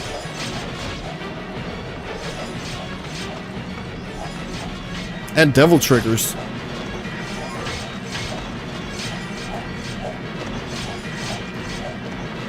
But I really loved the story. And I like Higurashi for me was also like one of the first like horror animes, and like, oh my god, you can do that with animation, and like animation just doesn't just have to be for kids. You can actually do something that is for like older and like blood, and oh my god, look at all that gore and all these interesting themes and how to use it.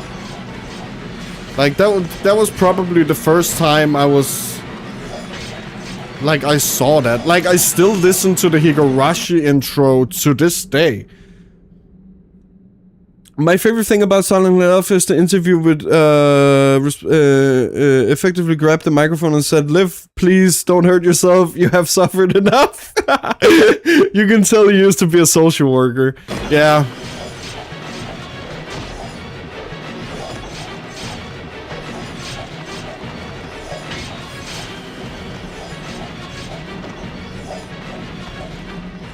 But of course your living experience will be in your art. Because, well, you're your art's biggest inspiration.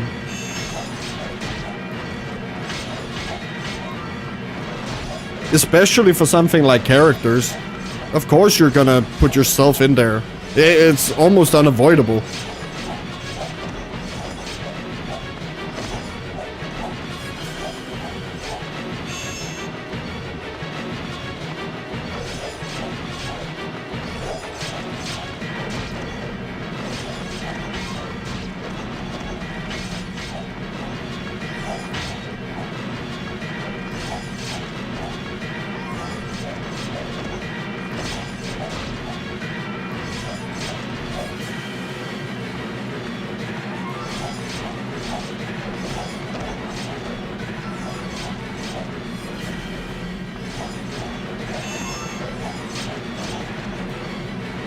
But now that we're talking about visual novels, that is something I actually have not said yet.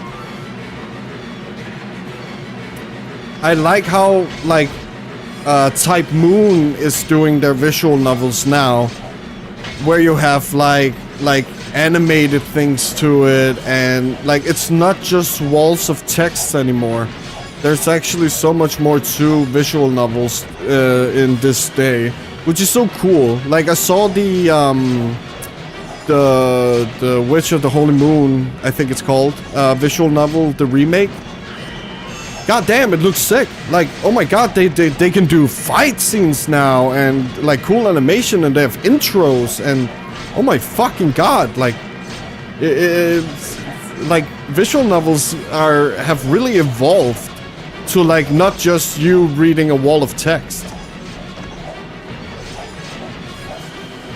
But yeah, reading Higurashi I would not have gotten through the first couple of VNs if not for the good Will Yumanega had banked. Ah, okay. I should be clear. The really social worker part was straight up saying the way out of your personal hell is through the help of your friends, loved ones, and local hotlines. God damn, he did a Sora. He really fucking went, my friends are my power.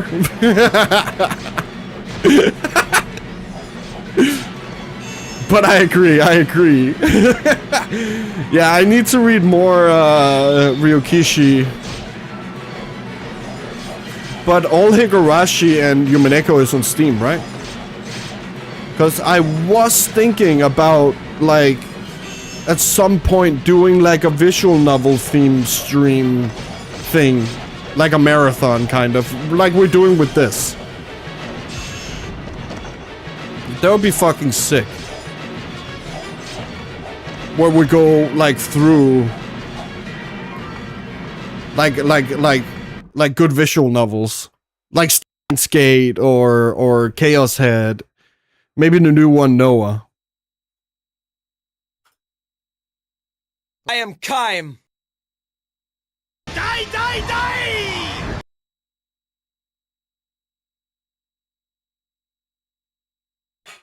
die! But might be a little bit in the future.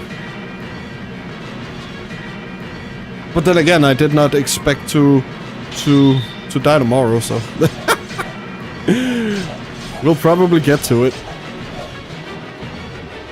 And when you get Yumeneko and or Higurashi, swap to the original art or you will die. A foul curse! A foul curse! Okay, yeah. I have seen the original art before. But what's wrong with the new one?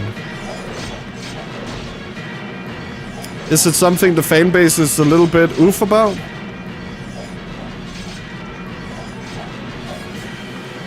Because I saw with Persona 4 that everyone was clowning on what's his name?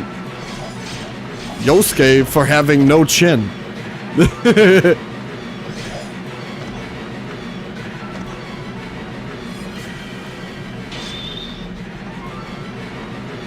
Oh, okay.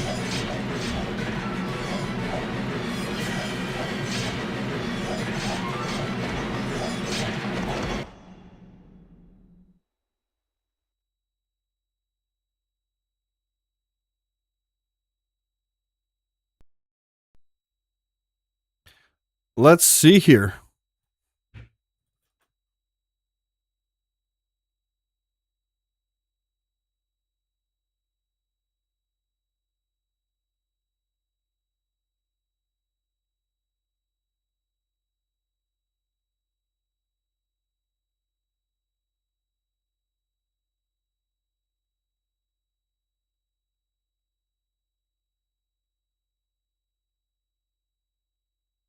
And very generally, Ryukishi, while not being a technically great artist, he has unmatched command of expression. Oh, okay. Oh, so that's where it comes from.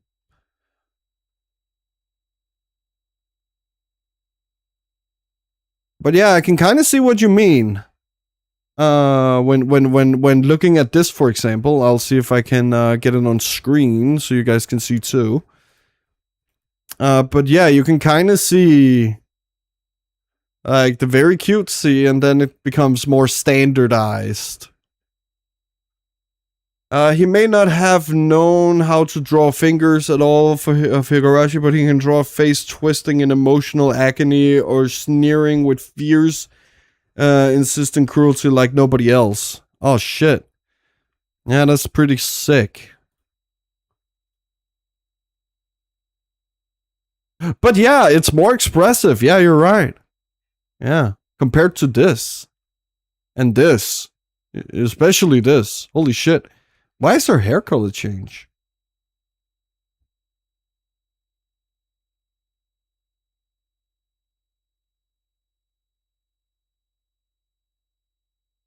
Yeah, oh my god. Did they get like a new artist?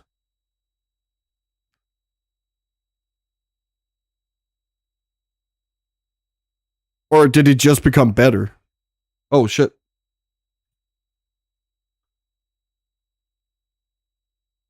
That's not supposed to happen while we do this. Oh well, I'll get this done.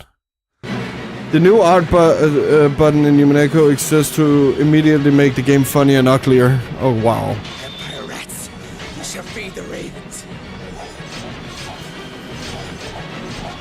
It must also suck to like be expecting like, oh, we're finally getting like, yeah, wow. Yeah, I saw that.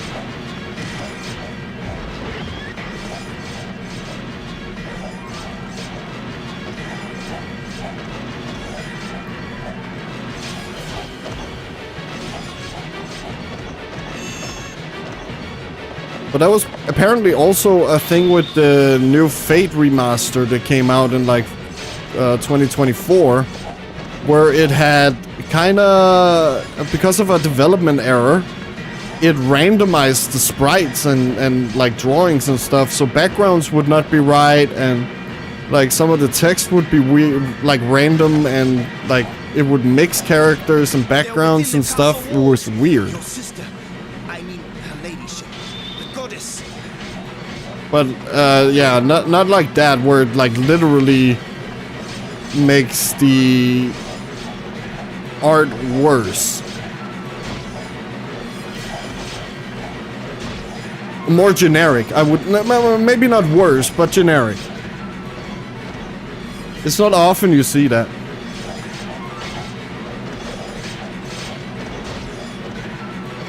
I guess you could say that, like, oh, it's like going from Kaneko to Sojima with Shin Megami Tensei and Persona.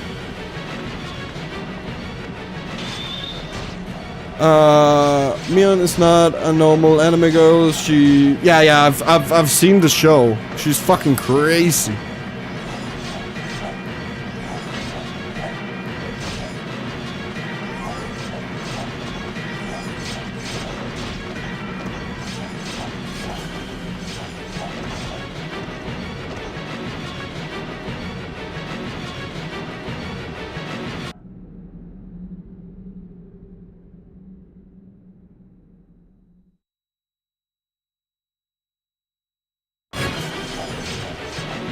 But I like how it's like, shit.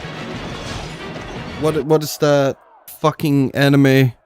One sec, sorry. It was like it's an anime about a schoolgirl. It's kind of like a slice of life, but the whole plot twist is that the girl had actually lost her mind and the whole school is infected with zombies. And it kind of gets you in with this cutesy little art style, like subvert your expectations, and then BAM! It's a horror show. The same with Madoka Magica. And the generic art ruins a lot of scenes made impactful by expression, like when Rena hits her first liar! Oh, that sucks. But here's one good thing about this, Kirby. At least you can change back to the original art.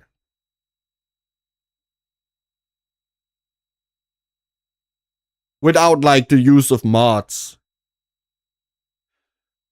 Whereas in Final Fantasy X Remastered, you cannot go back to the original, more, like, better looking character models. You're stuck with the remastered ones. And it kind of sucks. That reminds me, Yumineko got an anime. It sucks so bad. Ah, that sucks. Yeah, I only watched the original Higurashi anime and then I never really explored the show again. And then I saw like the visual novel was even like more insane, and I wanted to play it, but I've never been that big of a fan of visual novels until now. The Higurashi also works by the anime, but like it survives better by way of Higurashi having less to lose when cut down to be anime sized. Oh, okay. Yeah. I also like Higurashi's plot is not that complicated with the whole like trying to like time travel and repeating the same event over and over again.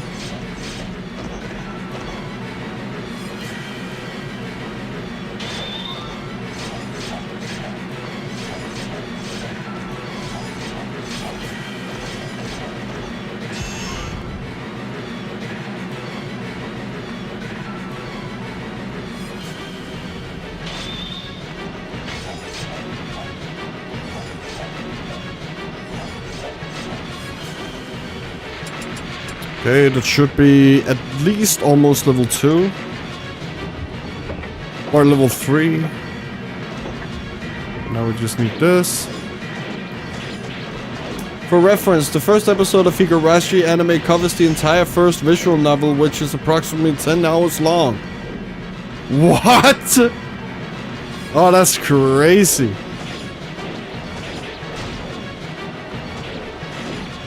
But I guess they're skipping the world building and stuff like that, and character building for the shock value of the ending.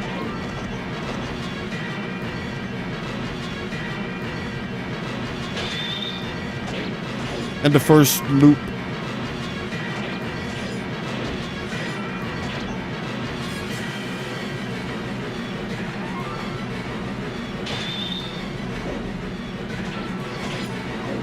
But my girlfriend and I recently, or yesterday actually, got done with Fate Ultimate Blade Works, and that's fucking so good.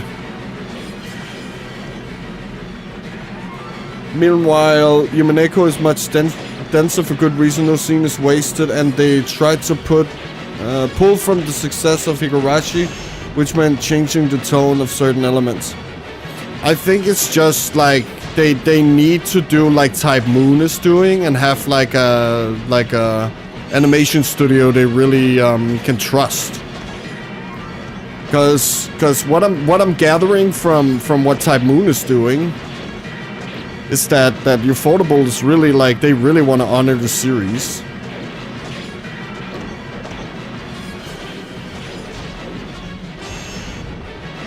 And like do it justice. Like you need to have no knowledge of the game. Oh yeah, that was what I was gonna say. And for the Higurashi anime, you sometimes get animes like adaptation that feels like you need to have played the games before you watch the anime. The first route, the Fate route, the anime that was made in 2006 really feels like this. And I'm really guessing here, but it feels like Higurashi, the anime, also kind of demands you to have played the games. Or at least be a fan of it. It's not like a new way to get into the series, like you could, for example, say with Fate Unlimited Blade Works. Yumeneko has one ominous child, but very crucially, Maria is not a creepy Higurashi kid who knows more than she lets on. She is an 8-year-old obsessed with witches instead of dinosaurs. Oh, that's sick. Yeah, I really need to read that. That sounds cool. Like how they're taking that trope and doing something fun with it. She's been kind of creepy but semi-accidental. She mostly enjoy getting to flex her knowledge and getting to be smarter than all of the adults. Which is kind of witch mage-like, right?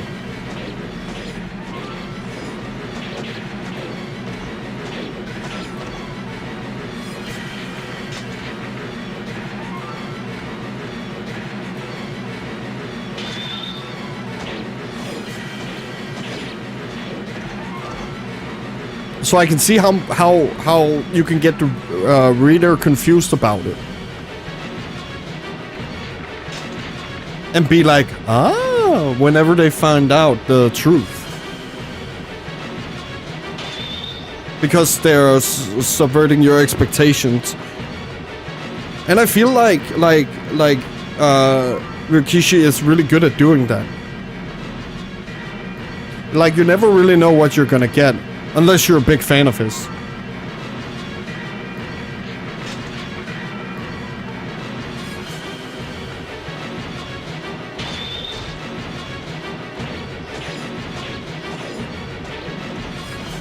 Maria's great. She generally is just a kid who sees events very differently because of her love of witches. Yeah.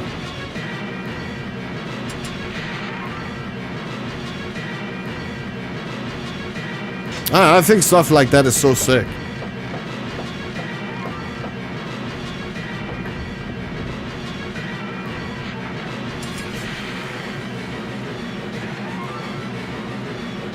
Oh yeah, poison tongue. But just so you guys know, after this mission we will end stream. So I'll just be killing these last enemies here, and then we will just quickly go through what we've been through today, and we will do it all over again tomorrow. She's utterly unconcerned because at the end everyone will be revived by the Golden Witch in the Golden Land, so people dying is whatever. Yeah. The Empire soldiers have caught a dragon in the Castle Bailey.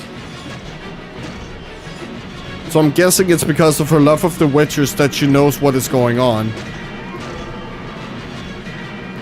They'll be fine in a couple of days anyway, as far as she's concerned. Yeah. So she knows a little bit more than she is letting on, as she already knows the outcome of it, of what is going to happen. Fuck my words.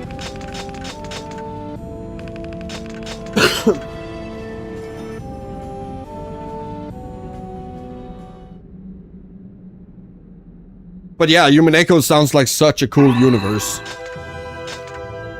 We will definitely be checking that out later. I will make a big list of games that... No, she's just interpreting a riddle literally. Okay. But I will be making like a list of games that we are going to go through at some point. So you guys can see what the hell we are going to do later in the future. But for now, that has been it for me. We are done for the day. Sadly, I know. Please stop. Everyone is allowed to listen to Fire on a Plaque because Grandpa is nuts. Oh, great. It just keeps getting better and better. Oh, great. Nice talking to you, by the way, Kirby. That was really cool. Yeah, thank you guys so much for watching and joining me on this grind fest. Oh my god, it was boring, right? But we're going to do it all over again tomorrow. So yeah, that's going to be fucking amazing. Oh, I'm so tired.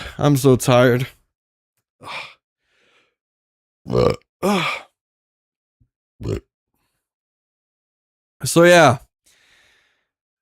Thank you guys so much for watching this Drakengard playthrough. We'll be back tomorrow with more weapon grinding and hopefully some more interesting conversations. Shoutouts to Drakengard Flips! Woo!